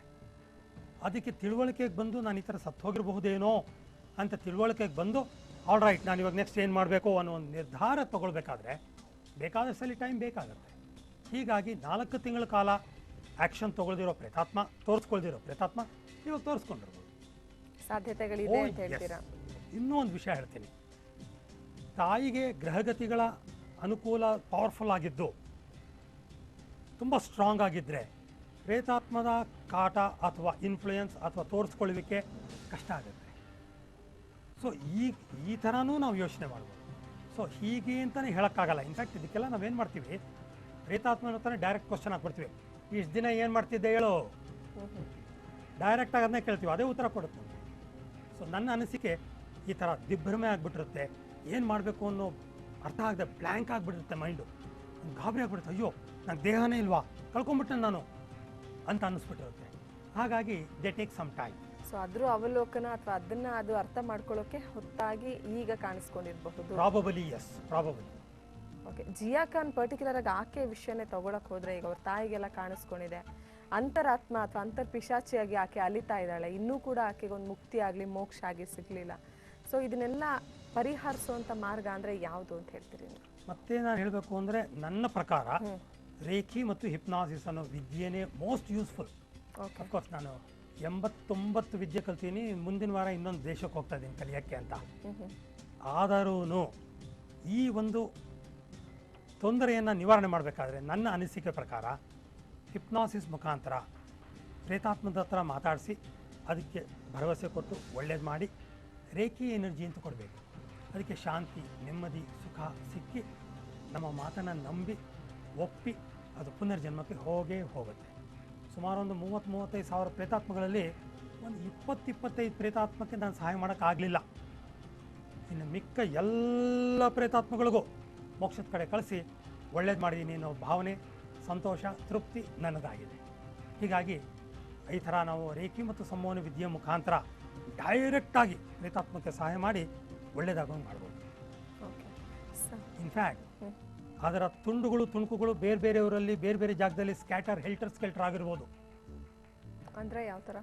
ಈಗ ಒಂದು ಆತ್ಮ ಇದೆ ಇಷ್ಟು ಅಂತ ಇಟ್ಕೊಳ್ಳಿ, ಒಂದು ಭಾಗ ಇಲ್ಲಿ, ಇನ್ನೊಂದು ಭಾಗ ಅಲ್ಲಿ, ಎಲ್ಲೆಲ್ಲೋ ಹೋಗ್ಬಿಟ್ಟಿರುತ್ತೆ. ಅದನ್ನೆಲ್ಲ ವಾಪಸ್ಸು ಸೇರಿಸಿಸ್ಬಿಟ್ಟು ಆ್ಯಸ್ ಎ ಹೋಲ್ ನಾವು ಅಸೆಂಡ್ ಮಾಡಿಸಿದಾಗ ಸಂಪೂರ್ಣ ತೃಪ್ತಿ ಆ ಪ್ರೇತಾತ್ಮಕ್ಕೆ ಸಿಕ್ಕಿ ಆತ್ಮವಾಗಿ ಹೋಗುತ್ತೆ. ಈ ರೀತಿಯೂ ಮಾಡ್ಬೋದು. ಓಕೆ, ಸೊ ಸಾಕಷ್ಟು ವಿಷಯಗಳನ್ನ ತಿಳಿಸ್ಕೊಟ್ರಿ. ಆತ್ಮ ಹೇಗೆ ರೂಪುಗೊಳ್ಳುತ್ತೆ, ಆತ್ಮದ ರಚನೆ ಹೇಗೆ, ಜೊತೆಗೆ ಪ್ರೇತಾತ್ಮ ಆಗೋ ಕಾರಣಗಳೇನು, ಜಿಯಾ ಖಾನ್ ವಿಷಯಕ್ಕೆ ಬಂದ್ರೆ ಇರಬಹುದು ಚಾನ್ಸಸ್ ಅಂತ ಕೂಡ ಹೇಳ್ತಾ ಇದ್ರೆ, ಈ ತರ ಅವ್ರ ತಾಯಿ ಕಾಣಿಸ್ಕೊಂಡಿರುವಂತದ್ದು ನಿಜ ಇರಬಹುದು ಅಂತ. ಸೊ ಸಾಕಷ್ಟು ಈ ವಿಚಾರದ ಬಗ್ಗೆ ವಿವರಣೆಯನ್ನ ನೀಡಿದ್ರಿ. ತಮಗೆ ಧನ್ಯವಾದ ಬಾಲಕೃಷ್ಣ ಗುರೂಜಿ ಅವರೇ. ನಮಸ್ಕಾರ. ವೀಕ್ಷಕರೇ, ಸತ್ಯತೆ ಏನೇ ಇರಲಿ, ಆದರೆ ತಾಯಿಯೊಬ್ಳಿಗೆ ತನ್ನ ಮಗಳು ಸಾವಿನ ನಂತರ ಪ್ರೇತಾತ್ಮವಾಗಿ ಕಾಣಿಸ್ಕೊಂಡಿದ್ದಾಳೆ, ಅದೇ ಜಿಯಾ ಖಾನ್. ನಿಜಕ್ಕೂ ಕೂಡ ಬಾಲಕೃಷ್ಣ ಗುರೂಜಿ ಹೇಳಿರೋ ರೀತಿ ಆಕೆ ಪ್ರೇತಾತ್ಮವೇ ಆಗಿದ್ದಲ್ಲಿ ಮುಕ್ತಿ ಕೂಡ ಆಕೆಗೆ ಖಂಡಿತ ಸಿಗುತ್ತೆ ಅನ್ನೋ ಮಾತನ್ನ ಕೂಡ ಗುರೂಜಿ ಹೇಳ್ತಾ ಇದ್ದಾರೆ. ಇದೇ ಈ ಹೊತ್ತಿನ ವಿಶೇಷವಾಗಿತ್ತು. ತಾಜಾ ಸುದ್ದಿಗಾಗಿ ನೋಡ್ತಾ ಇರಿ News 24.